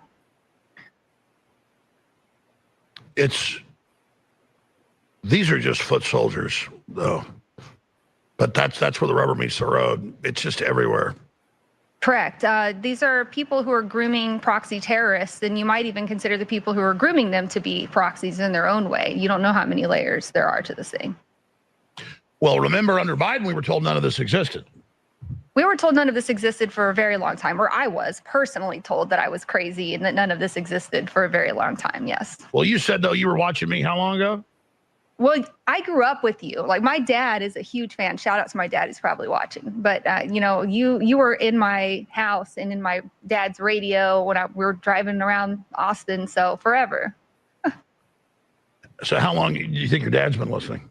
Probably 30 years. Wow. So since you were a little bitty. I was little. Yeah. Well, remember we were talking about all this then? Mm-hmm. Yes, you were. But that's because Ted Gunderson told me all this, and he had documentation. Yes. Yeah. So back then it was just as relevant as it is now. And I think that now people are more coming around because information is it's more easily accessible now.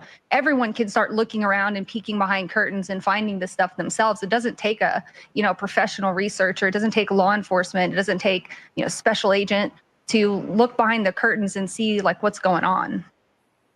Well, Gunderson broke it down how it was done by CIA doctors, and then they would actually set up the main satanic cults that would then put out the literature, and then they would send them out all over to infiltrate the major churches, everything. We're using it as their network control system.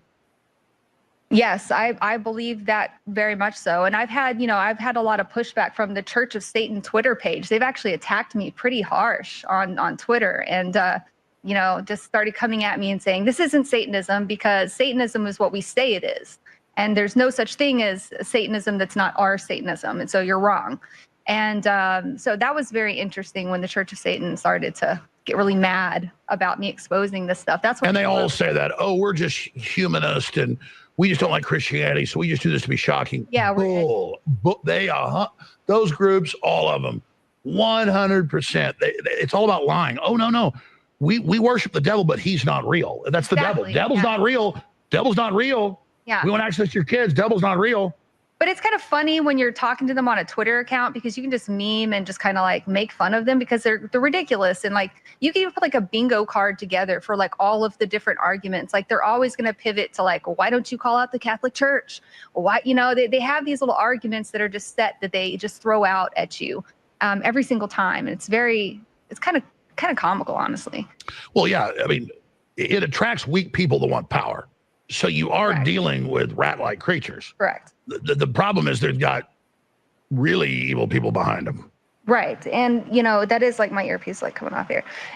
Yes, it is a self-serving. It's like I am my own God, and everything I do is to kind of enable myself to become more of a personal God to myself. And, it's harmful in a way that it kind of does just go hand in hand with nihilism, right? Nothing else matters except for me and my pursuit of. Do as thou wilt is the whole of the law. Exactly. Yes. I've read globalist writings by some of their top philosophers. They don't say they're Satanists, but they say, You know, if we have to go on willing and doing whatever we want, we might just blow up the universe just to exercise our power. Yeah, and think about how harmful this kind of ideology is for a kid who's already in an edgy chat room feeling like socially isolated, angry at society. Well, who cares about your classmates? They're not human, they're subhuman. You're the only person who matters. You dehumanize their classmates and get them to go shoot up their school. And that's what they find insecure, lost people is they're looking for empowerment. And it's like, well, here, just be embrace darkness, be psychotic and evil. Yes. That'll give you real power. Yes, and that's one of the reasons that they've coined this new term for them, nihilistic violent extremists, which has some controversy around the term, but it's still such a much better descriptor than what they've been calling. Well, if you go to a liberal event, and it's gotten worse and worse over the years, we show like a 12-year-old clip, and you see how bad they are. Mm-hmm. But I mean, we also have shots of the Capitol at the end where they were having a pro-abortion thing, and it was just hundreds of women in pantsuits that looked like church moms, all in just suddenly start going, Satan, Satan, we love Satan. Ah. And of course, they'd say we're doing that to freak people out, but no, it's a spirit. I mean, it definitely feels, you see it everywhere now in these chat rooms. Like, I was going to say, like, the nihilistic violent extremist has replaced the far right extremist label, which is great because these people, I mean, I did an ethnic breakdown of the people who've been arrested in the 764 network. And at least 50% of them were various ethnicities. So it's all over the place. Definitely. Oh, yeah. Obviously, white terrorist is almost a non-existent. But when it comes to Satanist or leftist, you go cover Antifa. If you've got 100 Antifa men and women in a room, and if they were in a police lineup, 99% have satanic tattoos. I believe that to be accurate. Oh, if you go to their events, it's all over their arms, all over their chest. I've seen this. They'll start screaming, I'm a Satanist, I'm a Satanist. And yeah, but again, they've been brainwashed into that kind of kind of muted down version of Satanism where they make it seem like, oh, it's not harmful. I'm actually not hurting anybody. But it's the movement itself as a whole that gets into our kids' heads and convinces them that they're the only person who matters on the planet, and that can lead to some really terrible outcomes, in my opinion. Well, I know how real Satanism is because I ran into it when I was younger, and it wasn't people in trailer parks sacrificing the neighbor's cat. That's kind of this variety right here. Right. But up at the top, it's the rich people. I believe you. It's bad. I believe you. I mean, it is. People will be blown away, folks. Like aristocratic, beautiful women, you name it, they're into it. And I guess they think they're getting power from it. Yeah, I mean, that's the belief. And whether or not you believe that's true, the beliefs are powerful enough to make manifest things, right, in reality. And so, yes, definitely. Well, for them, going to a satanic orgy on Saturday night's a lot more, quote, fun than going to church. And then by increment, it gets more intense, worse. It's right. Ring within ring within ring until you're in a satanic, underground deal, killing babies. Right. That's the bottom of the rat hole. And that's the same way that these online groups operate, right? They start in like a Roblox community. These guys target kids on Roblox. If your kids are playing Roblox, they're being targeted by these people. They'll come up to them with their Roblox character all decked out with Satanism stuff and so I love CP 764, on their character that they're talking to your kids with. And then they'll get your kid into a Discord server and they'll start showing them child sexual abuse material, animal torture, gore, and then neo-Nazi stuff, swastikas, like things to just make them go, "Ooh, this is edgy, I like it," and it just gets progressively worse and worse and worse. So not only are these people turning kids into victims, but they're turning kids into abusers.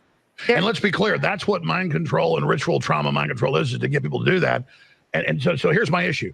I have big issues with Israel. Criticize it, U.S.'s liberty, all of it, because I do it academically, professionally, to show that Israel shouldn't be worshipped and has its own issues like any powerful big government. We should block it, this horrible legislation that will give you 20 years in prison for criticizing Israel and all of that. But then I'm seeing a very dark movement about everything is Israel and everyone works for Israel that doesn't agree with them and attacking everybody and saying, you've got to agree with us. Or we're going to accuse you of working for Israel, and then they're the moral authority, and it's the same type of trauma-based mind control these groups use it on kids. And so now there's a big embracing of Hitler and all the rest of this stuff. Yeah. And you see that in Gaza by the Muslims, you see it by people here, and you see the left you're getting so whacked out with the Satanists that they're into Hitler. This is really weird. I mean, you see a black kid from Nashville who's citing Hitler in his manifesto. It doesn't make any sense. Yes, agree. So big picture here in the time we have left. There's so much you work on. Tell us about some of the documentaries, film work, all the stuff you're doing. Yeah, so I did at one point, I said, I have to get this into some kind of format where people can digest it, because it's an awful lot. And I know that, again, I'm not a professional journalist or professional speaker or anything, and I probably sound like a raving lunatic a lot of the time. So I made— That's not true. Okay. Thank you. But I made a docu-series. It's a 5-part series. You can watch it on Rumble, BX on Rumble, or you can watch it on my pinned tweet thread on BX_on_X. And that 5-part video will walk you through my investigation into this from my perspective, how I found it as just a normal mom. And then how I uncovered how these cells work, their connections to shootings, to child sexual exploitation, and so on and so forth. So it's a really good video that I think everyone should watch. I've got a lot of feedback on it saying it's very easy to understand. And it's really important for parents to get this information, because the unique thing about these groups that are online is that you can starve them of their power by taking away the victims. And to take away the victim starts in the home by educating parents. That's right. I mean, parents, if you're letting your children on the internet without you there and letting them have it, a good thing Kennedy's moving for is banning phones in schools. I'm totally for that. I mean, you know, yeah, people say, oh no, it's good for safety to have a phone. Then give your kid, give your child a analog dumb phone. Why can't we bring pagers back? You know, like get something that the kid can just beep. You know, I think that we need to come up with some better resources than cell phones, because kids are so good. I have so many parents go, oh well, I have that phone locked down, and you know, they really don't. They don't know how. And the other kids show them how to get around it. That too, you know. So and then you've got kids especially in bigger schools, even private schools, that want to be edgy. They go and show the other children how to get around it. That's true. And in fact, you bring up a good point, because like since I've started reporting on this, I've like just me getting this information out here has led to huge, you know, like prevention, because I had a girl from a high school in Europe come to me and say, hey, I just saw you on Twitter randomly, and one of my classmates is a member of this group, and I know because he's been showing us the abuse stuff on his phone, and it says his username. She told me his username, and that was one of the usernames we'd been monitoring. So now we knew who this kid was. So then now you're getting human intelligence on the ground. So I was able to give her, okay, this is what you need to go tell the school right away. And we never saw him again on the online landscape. So just like educating kids on what this is can help, not just to keep them safe, but to also catch some of these guys. Yeah, your children should not have phones, or you can get just a dumb phone at Walmart, anywhere. Hell, we ought to just buy them in mass and sell them. Right. Parents know how to get them. And then it's got minutes. It's cheap. You can call them when they're out. No internet access. Yeah, no internet, just a old-fashioned phone. Yeah. Because these aren't phones, folks. These are supercomputers. They really are. And it's like a Palantir in Lord of the Rings. Gandalf says to Saruman, what are you doing? The lost seeing stones. We don't know who else has them. And he touches it. Oops, Sauron's watching. I mean, literally, this is a two-way, you know, this is powerful and dangerous. This is for kids to talk to strangers. Yeah. And I've had parents come to me and say, after I watched your series, I went and got on my kid's phone, and lo and behold, he had a Discord account that I didn't even know about. And he was talking to people who were sending him gore and all these nasty things. Thank you so much for educating us about this, because they would have had no idea. There's definitely a technological literacy issue in a lot of homes. And that's why even the private schools, public schools, you have them getting grant money to treat the transgenderism and induct your kid into a cult. And then you see the big groups of kids that are, you know, obviously I'm not saying all the kids that are into goth and all that are into this, but that's the gateway into all of this. Right. And I agree that a lot of these kind of these things that destabilize a child's identity are definitely like the ground zero for them trying to, you know, get into these chat rooms where they feel validated, because it's like a cult. It is like a cult online where they love bomb your kid and give them validation and tell them your parents don't understand. It's just like MS-13 or the Crips or the Bloods recruiting, you know, 12-year-olds off the street. Mm-hmm. That's how gangs recruit.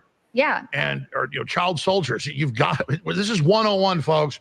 101. Do not give your children a modern cell phone. You are insane if you do. Absolutely. And also, you know, it's not enough to just keep them away from a phone like that they own. The Xboxes, everything. Yeah, true, that too, PCs and stuff. But also, you need to teach your kids about how these groups work and educate your kids about it so that they can keep themselves safe at other kids' houses. Because, like you said, their friend when they go to their friend's house, you can't tell, they could be sexually exploited online right then and there. So you need to teach your kids also how these sextortion rings work, what to do if they're. And that's another example. They will send your child porn, which is not rape porn, torture material, child exploitation material, crimes, and then say, oh, you're in trouble now if you don't do what I say off of that. Yes, that's extortion. Yes. Man, I tell you, it's and now they've got AI, all sorts of weird stuff they're doing there. A whole nother rabbit hole, but yes, it's very scary out there for your kids online. You've got to, not only keep them safe by micromanaging what they do and limiting their access, but also teaching them how to identify grooming behaviors. Yeah, it would be safer to live in a dangerous city and have giant red flashing neon on your one-story house. My 10-year-old is in here with the window open at night. I mean, because this is a window. Yeah. You're letting your child go out to places that literally have people hunting them. And I think people don't understand how prolific this is. They think, oh, that's like 1 out of every million kids. Like, no, every kid that's online is being targeted by these people. Every single one. What are the worst places? I've like with the roadblocks, all that. Roblox. Yeah, Roblox is a terrible, terrible platform that shouldn't even exist. Like, if your kid has Roblox, get rid of it now, okay? Because this is a game for kids where it's designed such that they go and talk to other people. This is, if you wouldn't let your kid go to the middle of downtown and talk to strangers without you, then you shouldn't let them on Roblox, because that's exactly. Look, it's real simple. I was into rock and roll and heavy metal and all the rest of it, and good looking. I looked older than I was, and lived in a wealthy area of Texas.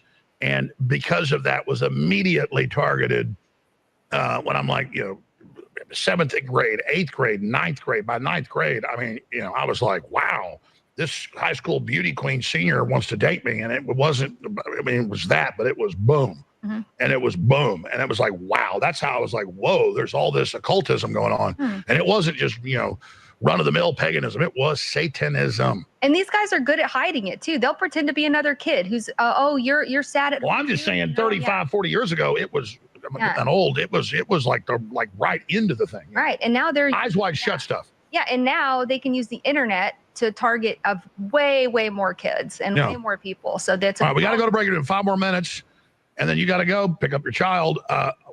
Have you felt the methylene blue? Honest statement. I feel like I had a cup of coffee, maybe. Like, I felt pretty good. I mean, that's what it does. But you taking a quarter dose. Yeah, I definitely feel something. Why don't you drink the rest? All right, we'll do it during the break. But see, it's not that scary now. It's not that scary, no.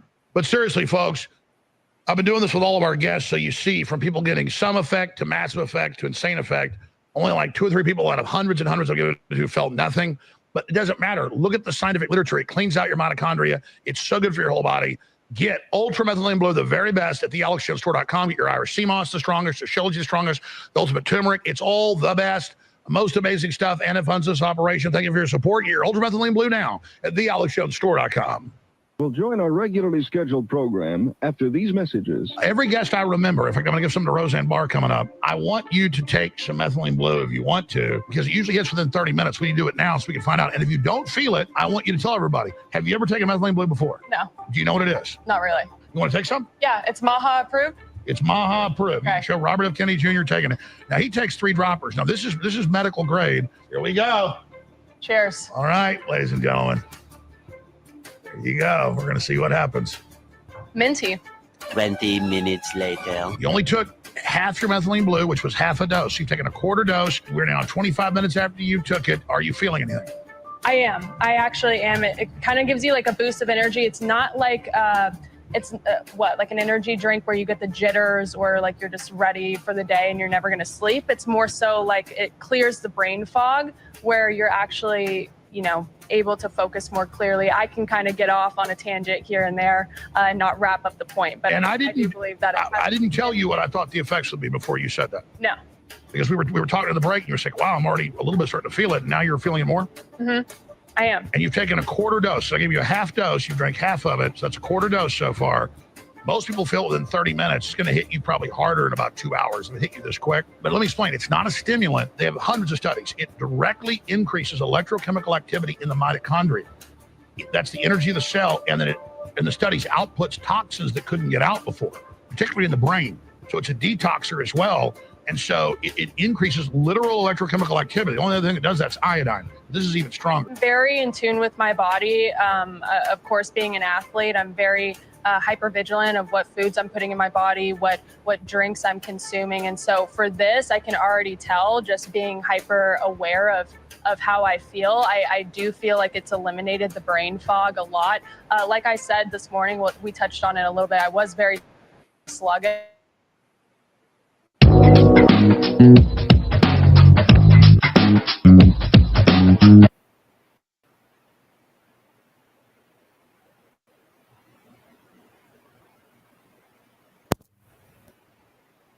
Yeah. And we back. I hope y'all enjoyed that presentation to the onslaught of the show. Sweat that day, no me never. Too smooth, too clever. Got a chick so rich, take on trips. Plus she cooks, she strip. Let's go. Give me keys to the whip, to the front, to the front. So we in and out of town. So we in and out of town. So we in and out of telly, 'cause you know how I love when you make that sound. You taking it down. Yeah, all the way down. You taking it down. Get in there all the way, all the way. You taking it down. All the way down. It's the brand, though. All the way, all the way. knnows. Let's get it. Let's go. Come on.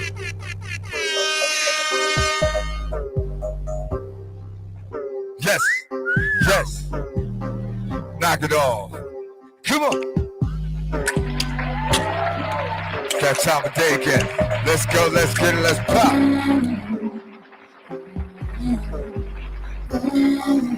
Yeah, they singing for me, you know that, right? Yeah, they singing for your boy. Check it out. Moppy, sloppy, toppy. Sweat that day, no me never.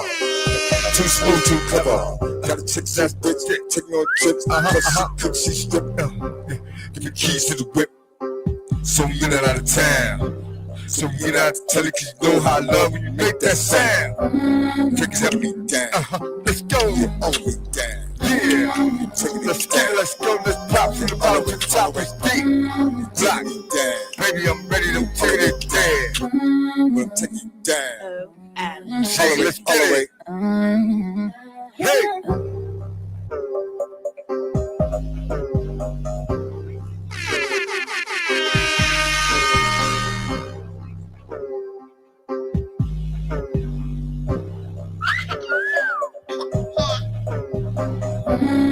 Taking it down, all the way down.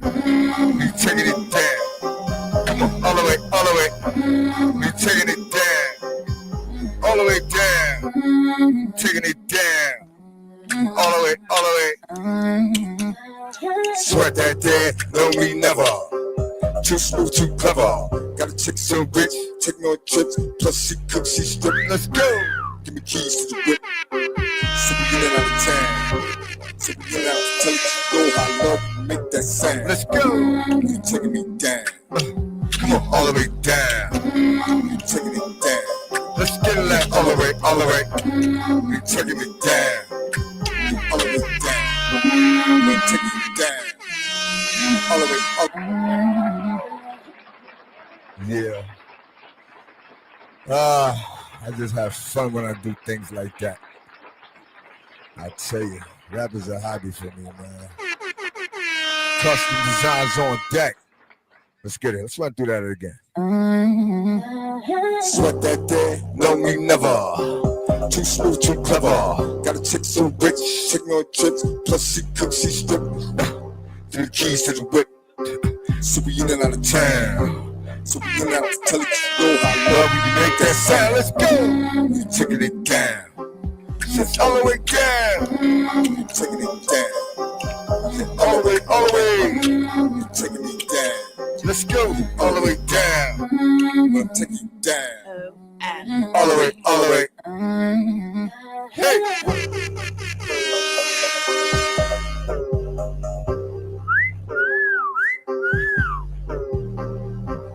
Knock it off.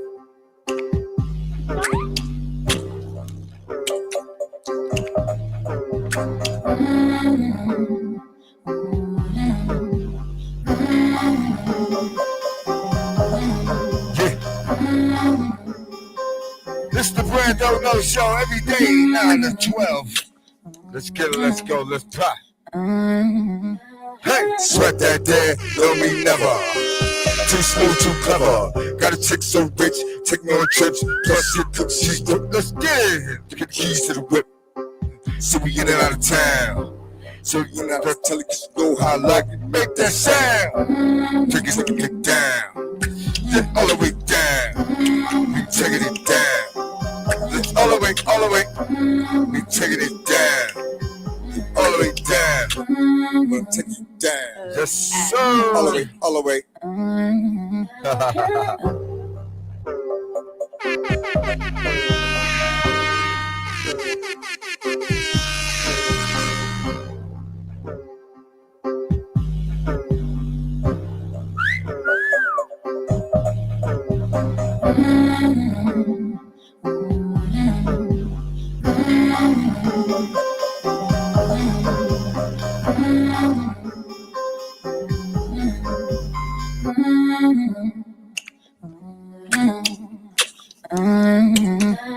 Sweat that day, no me never. So smooth, too clever. Got a chick so rich, take me on trips. Plus she cooks, she drip. Let's get it. Give me keys to the whip. So we get out of town. So we get out to tell you go how love we can make that sound. You taking me down. Let's get it, let's go. Down. You taking it down. All the way, all the way. You taking me down. All the way down.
So we in out, love, make that sound. You taking me down, yeah, all the way down. You taking it down, yeah, all the way, all the way. You taking me down, yeah, all the way down. I'm gonna take you down, all the way up. Sweat that there, know me never. Too smooth, too clever. Got a chick so rich, take me on trips. Plus she cooks, she strip. Give me keys to the whip. So we in and out of town. So we in and out to tell it, 'cause you know how I love you make that sound. You taking me down, yeah, all the way down. You taking it down, yeah, all the way, all the way. You taking me down, yeah, all the way down. I'm gonna take you down, all the way, all the way.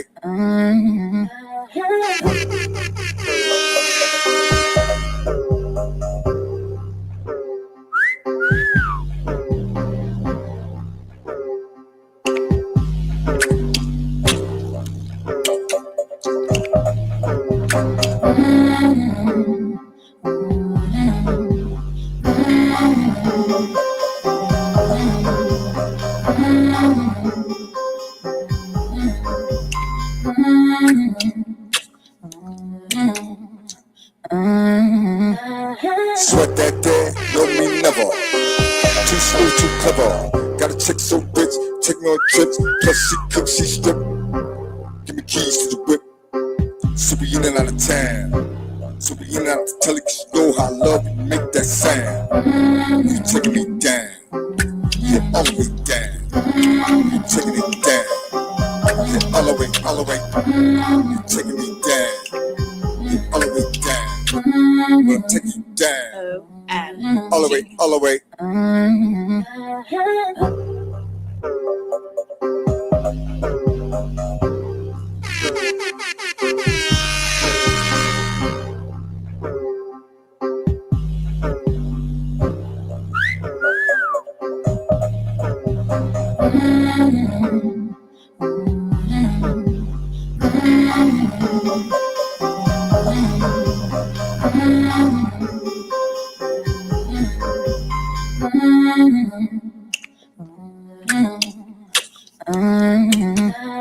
Sweat that there, know me never. Too smooth, too clever. Got a chick so rich, take me on trips. Plus she cooks, she strip. Give me keys to the whip. So we in and out of town. So we in and out to tell it, 'cause you know how I love you make that sound. You taking me down, yeah, all the way down. You taking it down, yeah, all the way, all the way. You taking me down, yeah, all the way down. I'm gonna take you down, all the way up. Sweat that there, know me never. Too smooth, too clever. Got a chick so rich, take me on trips. Plus she cooks, she strip. But the cameras at HMP Addywell caught it all. Rachel Wilson's story is one you won't believe. Her short career at HMP Addywell ended abruptly when her inappropriate behavior was caught on camera. The actions of the young prison officer inside the privately operated Scottish facility sent shockwaves throughout the correctional system, serving as a harsh reminder of the consequences that come with crossing professional boundaries. Wilson had just started her job and was still in her probationary period during the spring when she became involved in a scandal that would define her career. Her relationship with inmate Kevin Hogg, who was serving a 3-year sentence for traffic offenses, shifted from purely professional to much more compromising.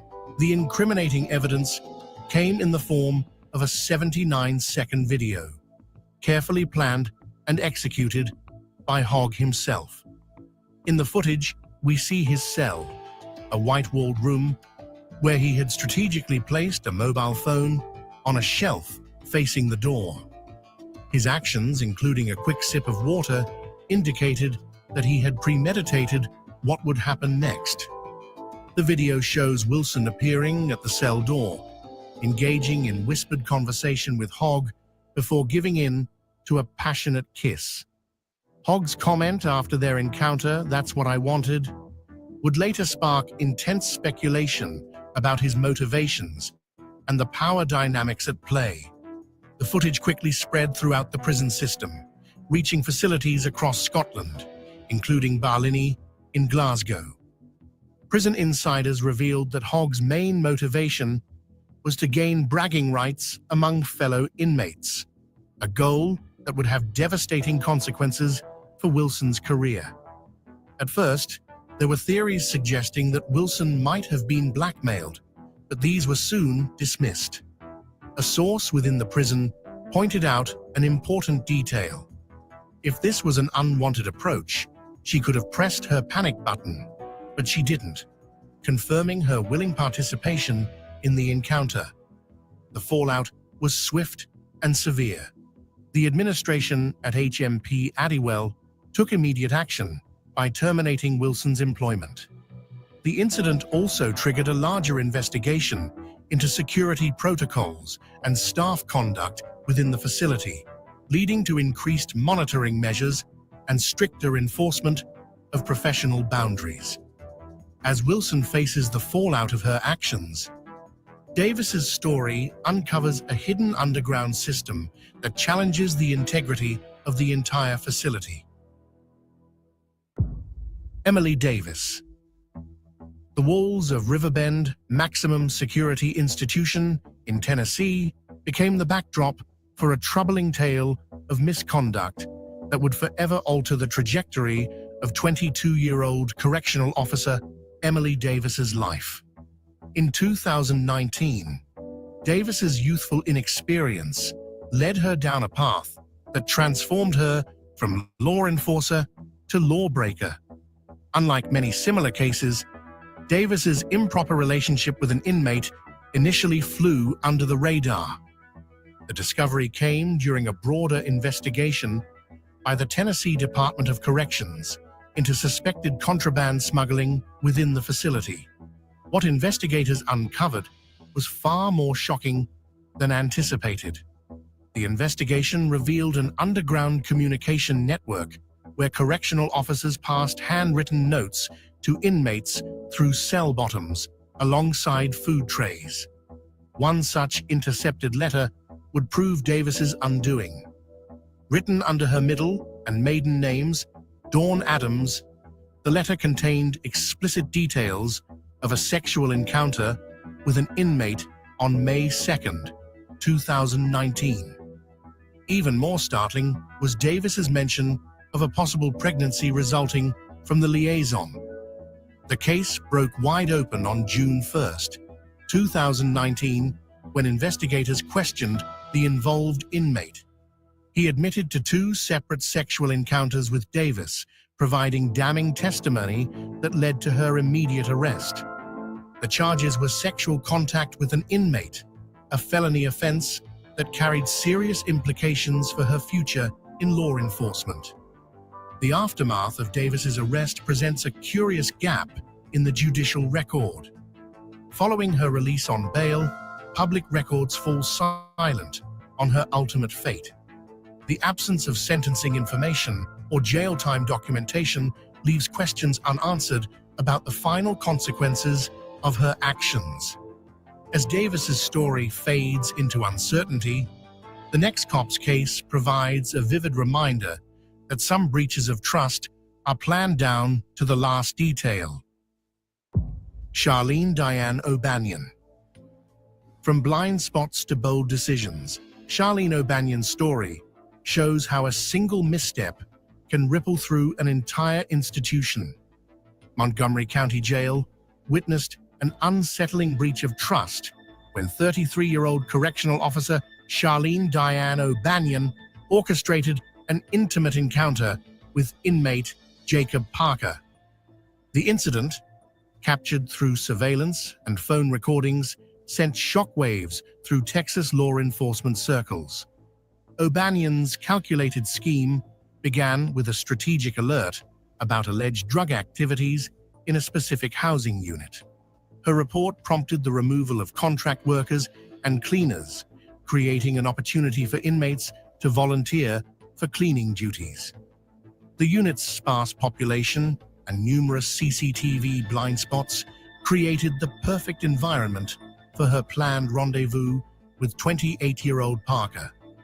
The young inmate, known for his defiant attitude toward authority, had developed an unusual rapport with O'Banion.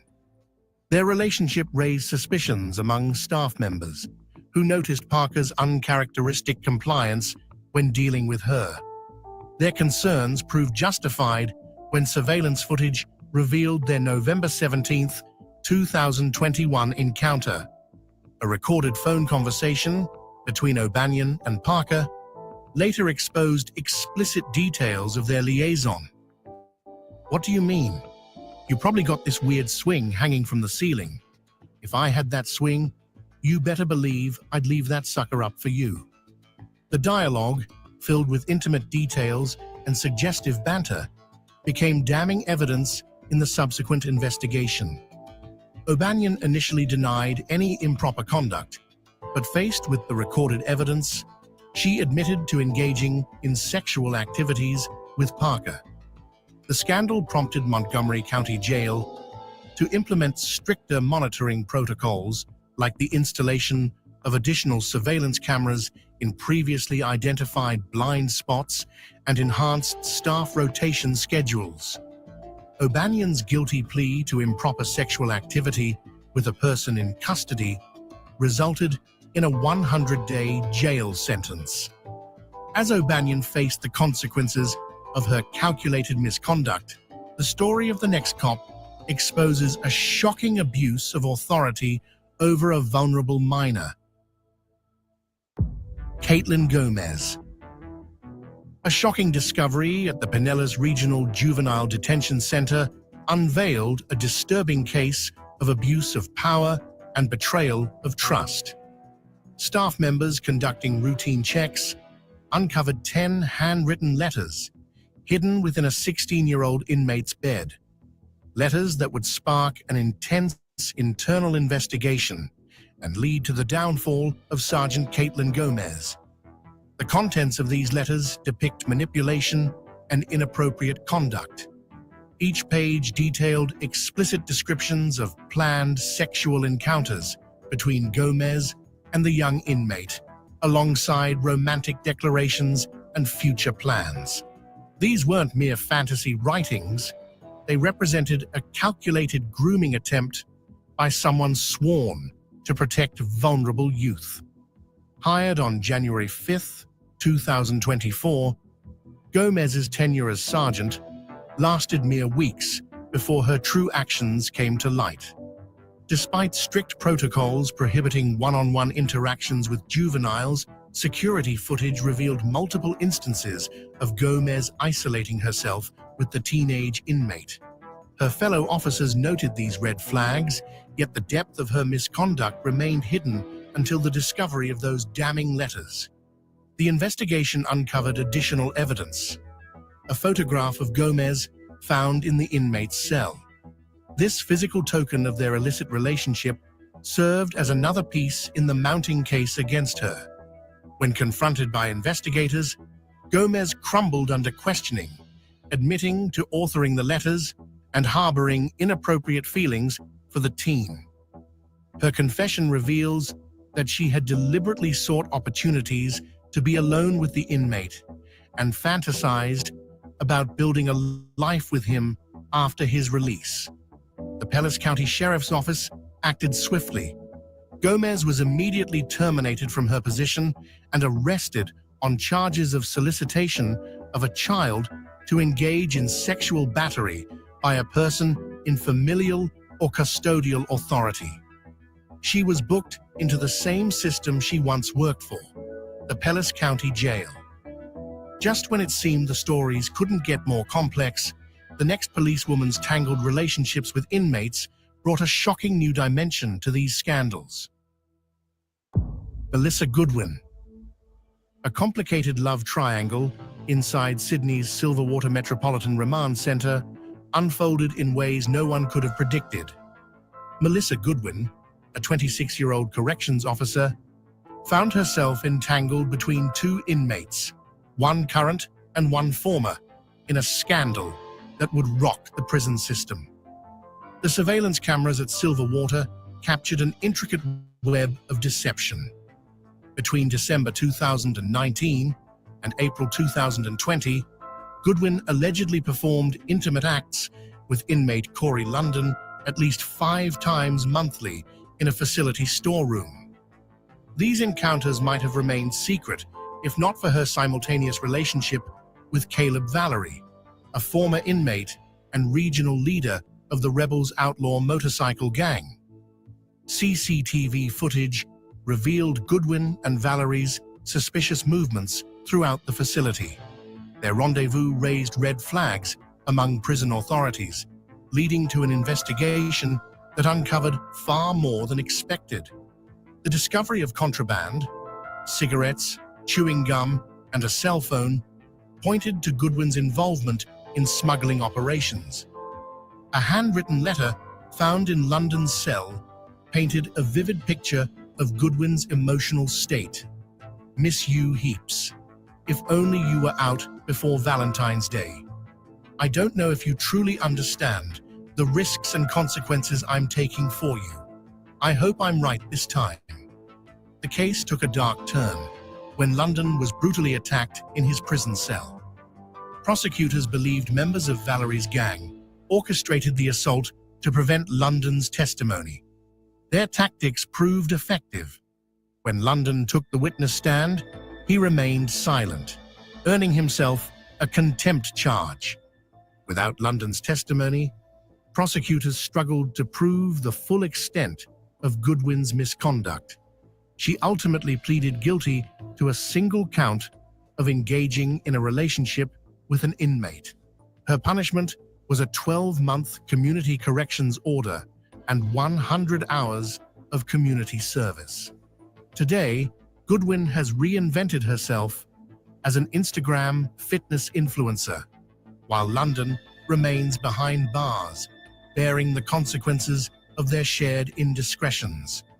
While Goodwin reinvented herself after her scandal, the next cop's story adds a new layer to these breaches of trust within correctional facilities. Shania Begum. The walls of HMP Birmingham Prison held dark secrets behind their concrete facade. In January 2024, these secrets came tumbling out as 25-year-old correctional officer Shania Begum found herself on the wrong side of the law. Begum's downfall began in 2022 when she developed an inappropriate relationship with inmate Joshua Mullings. What started as friendly interactions soon spiraled into something far more serious. As Mullings' supervising officer, Begum wielded considerable influence over his daily routine, particularly his cleaning duties in the facility's storeroom. Her suspicious behavior didn't go unnoticed by her colleagues. Fellow officers observed how Begum consistently assigned Mullings to storeroom duty, an unusual pattern that raised red flags. Their mounting concerns triggered an internal investigation that would expose the true nature of their relationship. On September 22, 2022, investigators installed hidden cameras in the storeroom. The footage captured between September 22nd and 29th revealed multiple encounters between Begum and Mullings, leaving no doubt about their intimate relationship. During these rendezvous, Begum would deliberately switch off her radio, ignoring calls from other officers for hours at a time. The investigation expanded beyond the surveillance footage. A search of Begum's phone unveiled internet searches about Mullings' criminal history and personal life before his incarceration. These digital breadcrumbs painted a picture of her growing obsession with the inmate. In court, Begum's defense team attempted to portray her as a victim of circumstance, claiming she was vulnerable due to family pressure to get married. Her attorney argued that Mullings had exploited this vulnerability. The prosecution dismissed this defense as ridiculous, presenting evidence of Begum's deliberate actions in pursuing the relationship. The presiding judge delivered a scathing assessment before sentencing, You and him repeatedly spent time together in that store cupboard to be physically intimate up to and including penetrative physical acts. You were observed engaging in consensual activity whilst on duty. The consequences were swift and severe. Begum lost her position at HMP Birmingham and received a 16-month prison sentence. Her story became another chapter in the growing list of officers whose careers ended after forgetting or choosing to ignore the watchful eyes of prison security cameras. Just as the dust began to settle on Begum's scandal, another female cop's actions at Weatherby turned heads in the justice system. Jordan Traynor. The Weatherby Young Offenders Institution, a prison for young offenders, seemed like a place where secrets were kept hidden behind its strong walls. But one of its staff members, Jordan Traynor, a married prison officer from Wakefield, West Yorkshire, managed to shake things up in the criminal justice system with her inappropriate relationships with two 17-year-old inmates. Traynor's journey into wrongdoing began with innocent flirting. What seemed harmless at first quickly turned into a series of scandalous interactions. She boldly sent sexual messages to the first inmate, fully aware that he had an illegal mobile phone. To make matters worse, she even printed explicit pictures of herself while at work and handed them directly to the young offender. As time went on, Traynor's misconduct grew larger. She started smuggling various packages into the prison, including suspected phones, not just for her main contact, but also for other inmates upon his request. Her behavior became more reckless when she began a second inappropriate relationship with another 17-year-old inmate. This second relationship crossed physical limits on 3 separate occasions. Traynor allowed inappropriate touching without any objections or reports. In order to maintain these forbidden connections, she frequently requested shift swaps to be closer to her chosen inmates. The truth came out through searches conducted in their cells, as both inmates had Traynor's personal mobile number, and the first inmate still possessed 2 explicit photographs, while the second inmate had 3 mobile phones in his possession. When Traynor was suspended from work, her desperate efforts to keep in touch backfired completely. She sent messages to the second inmate saying, "I will not see you again now I've been suspended," completely unaware that his phone had been taken away. During her interview on January 25, 2020, Traynor tried to shift blame onto the first inmate by claiming he had blackmailed her. However, prosecutors dismissed this defense and pointed out that she had admitted enjoying the attention. Her defense team brought up personal struggles, such as feeling rejected by her husband and recently being diagnosed with borderline personality disorder. The Leeds Crown Court showed little sympathy for these circumstances.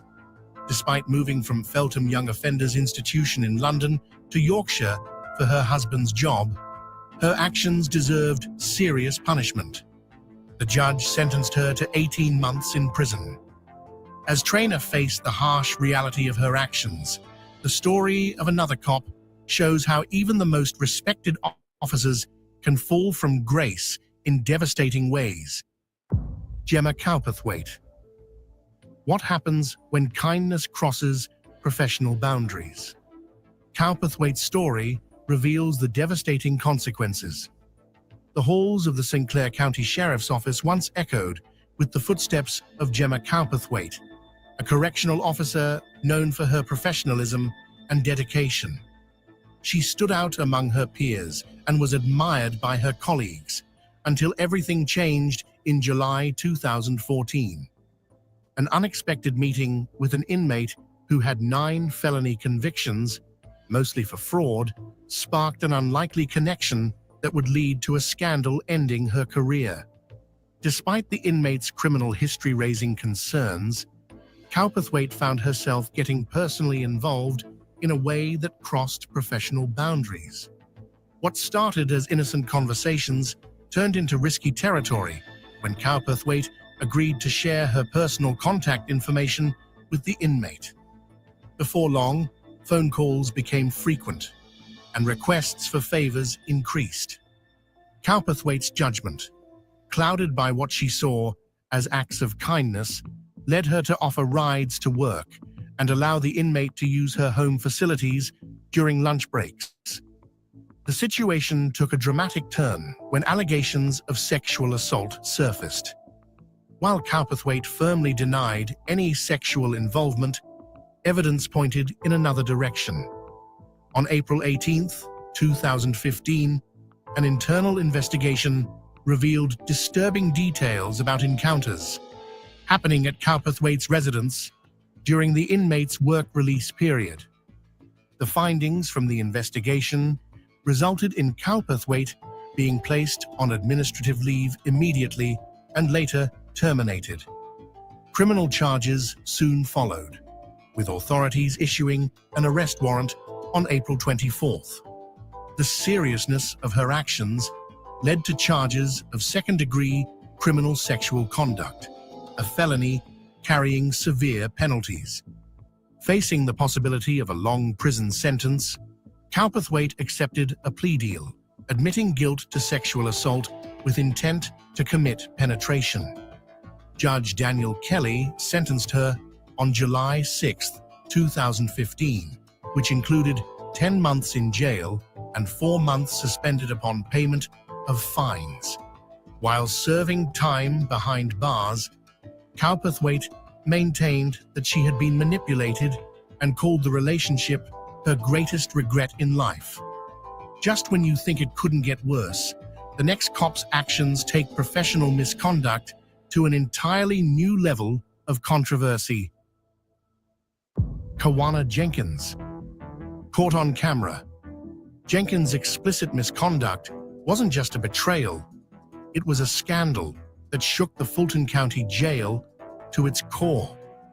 A routine search at Fulton County Jail uncovered a scandal that would shake the correctional facility to its core. During a thorough cell search designed to maintain security and order, officers found a contraband cell phone, but what they discovered on it was even more damaging. Hidden within the phone's storage was an explicit video featuring 36-year-old detention officer Kawana Jenkins. The footage showed Jenkins, dressed in her uniform, seated in one of the facility's offices, engaging in a lewd act with an inmate's finger. This brief but damning evidence prompted an immediate internal investigation that uncovered a pattern of inappropriate behavior. The inmate involved was quickly identified through distinctive tattoos visible in the recording. Further investigation revealed that Jenkins had developed an ongoing relationship with the prisoner, showering him with expensive gifts, including a pair of Cartier glasses. This blatant abuse of power and breach of professional boundaries sent shockwaves through the correctional system. Sheriff Pat LaBarre addressed the situation directly in a press conference. As Sheriff of Fulton County, I am committed to transparency and to holding every employee accountable to the oath they have taken to protect and serve our community. The actions of this one individual are certainly not a reflection of the men and women of the Fulton County Sheriff's Office. The consequences for Jenkins were swift and severe. The administration terminated her employment immediately upon confirming the video's authenticity. Criminal charges followed, including improper sexual contact with an inmate, multiple violations of oath, and introduction of contraband into a correctional facility. As the fallout from Jenkins's actions unraveled, another correctional officer found herself embroiled in a scandal that would tarnish her promising career. Imari Waller. From trust to betrayal, Waller's shocking actions at a juvenile facility revealed a scandal no one expected. A shocking case of misconduct unfolded at the Adobe Mountain School in Phoenix, where 25-year-old correctional officer Emery Waller's career came crashing down in a scandal that rocked the Arizona Department of Juvenile Corrections. Waller's position at the juvenile facility began promisingly in January 2019. Her role involved supervising young offenders, a responsibility that demanded the highest ethical standards. The trust placed in her quickly eroded through her actions with an 18-year-old former inmate living in a residential home for juvenile offenders. The illicit relationship surfaced when a vigilant fellow corrections officer discovered explicit Snapchat messages between Waller and the young man. These messages offered a vivid picture of an inappropriate relationship that had developed over several months. The discovery triggered an immediate investigation, revealing a series of misconduct that went far beyond digital communications. A special investigator's visit to the former inmate's group home in Phoenix yielded damning confessions. The young man admitted to sexual encounters with Waller, while a parole search of his room uncovered nude photos and videos of the correctional officer stored on his cell phone. The evidence mounted as investigators examined Waller's phone, revealing multiple explicit exchanges between the pair. During questioning, Waller attempted to orchestrate a cover-up that would only deepen her legal troubles. She smuggled an Apple Watch into the interview room and, during a bathroom break, used it to contact her roommate. Her desperate message instructed the roommate to tell the former inmate to deny and delete everything. This attempt at evidence tampering added another charge to her growing list of offenses. The weight of evidence proved insurmountable. Waller's eventual confession confirmed the sexual relationship with the former inmate, violating Arizona law that explicitly prohibits such conduct between corrections employees and offenders under department supervision. Her actions resulted in multiple charges, including unlawful sexual conduct, conveying contraband in a juvenile facility, and tampering with physical evidence. Just as Waller's actions in Arizona highlighted the danger of personal relationships with inmates, another shocking story in Ohio revealed even more troubling misconduct. Nakisha Newell. An officer's secret relationship with an inmate leads to shocking revelations at Butler County Jail. What happens next will leave you speechless. In 2017, a story of betrayal and wrongdoing unfolded as Nakisha Newell, a corrections officer known for her seemingly unwavering dedication, harbored secrets that would ultimately shatter her career and freedom. Newell had built a reputation among her colleagues as a dedicated officer, but beneath that facade lay a growing closeness with an inmate she was supposed to supervise. What started as discreet glances soon evolved into passionate encounters within the confines of the jail. Unbeknownst to them, the surveillance cameras strategically placed throughout the facility were silently recording their secret meetings, gathering undeniable evidence against the corrupt officer. As their relationship intensified, Newell found herself taking increasingly perilous actions. She began smuggling prohibited items into the jail, a cell phone and electronic cigarettes, tools that would ultimately seal her fate. These contraband items were not just mere luxuries. They posed a significant threat to security, potentially facilitating criminal activities both inside and outside the prison walls. The carefully crafted facade began to unravel when an astute corrections sergeant noticed unusual patterns in Newell's behavior. This tip-off triggered an internal investigation that would reveal the full extent of her wrongdoing. Security footage exposed multiple, unauthorized interactions between Newell and the inmate, while the discovery of contraband provided concrete proof of her violations. The investigation uncovered a disturbing pattern of sexual encounters between Newell and the inmate, each incident meticulously documented through surveillance systems she had forgotten existed. Her position of authority had shifted from being a badge of honor to becoming a weapon for exploitation, betraying the trust bestowed upon her by both the institution and society. The repercussions were swift and severe. Newell's arrest sent shockwaves through the corrections community, and she was charged with 2 counts of sexual battery and illegal conveyance of communications devices. Newell's guilty plea resulted in a 2-year prison sentence, a dramatic role reversal that placed her behind the same bars she once guarded.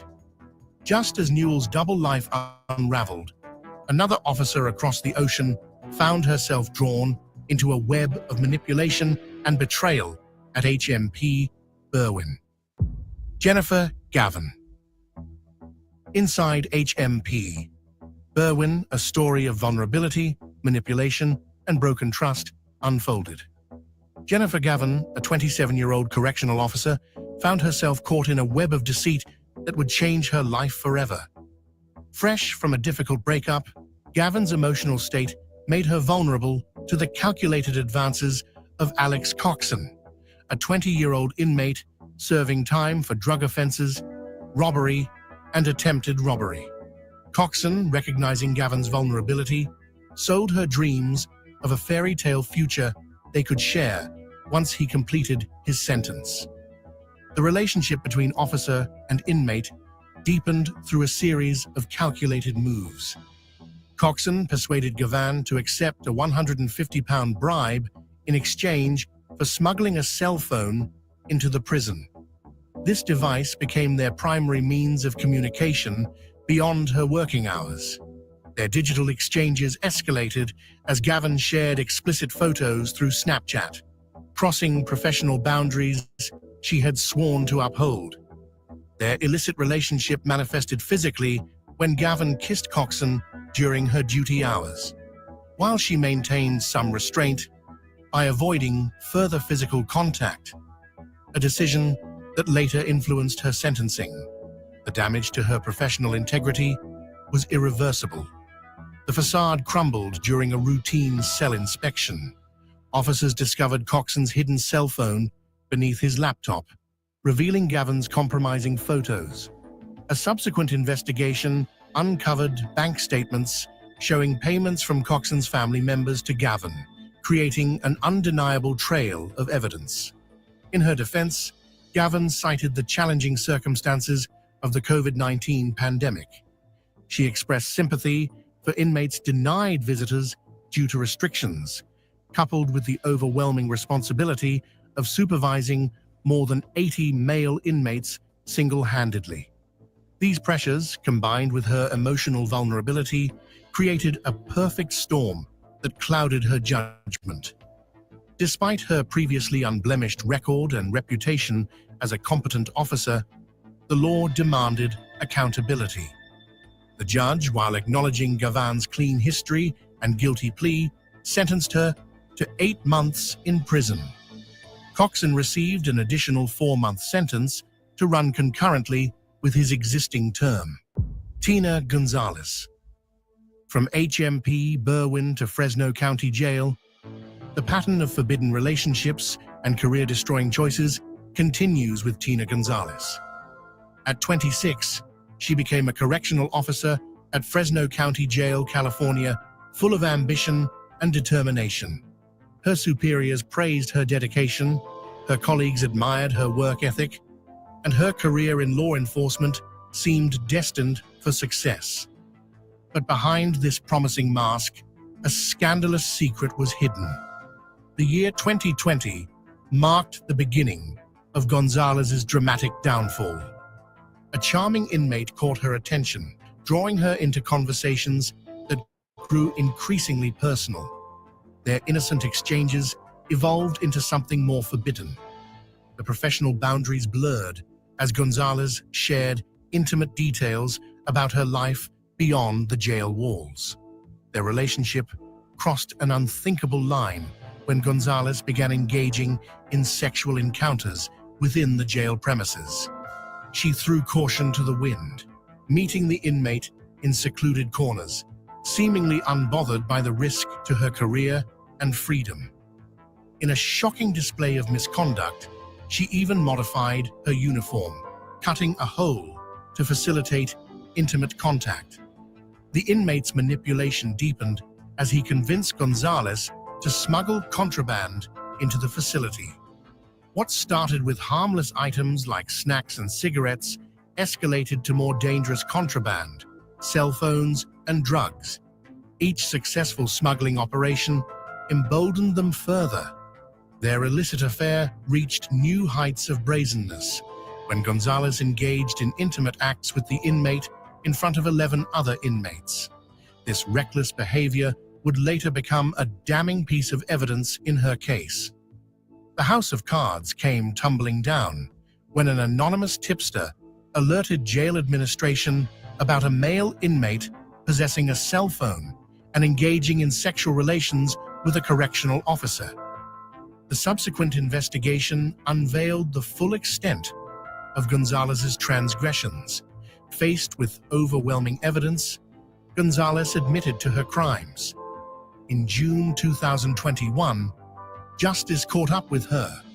The court found her guilty of sexual misconduct with an inmate, smuggling contraband, and conspiracy to distribute prohibited items within the jail. Her sentence was 2 years and 7 months behind bars. Her story adds to the growing list of correctional officers who sacrificed their careers and freedom for forbidden relationships, leaving behind shattered dreams and tarnished reputations. Thanks for watching.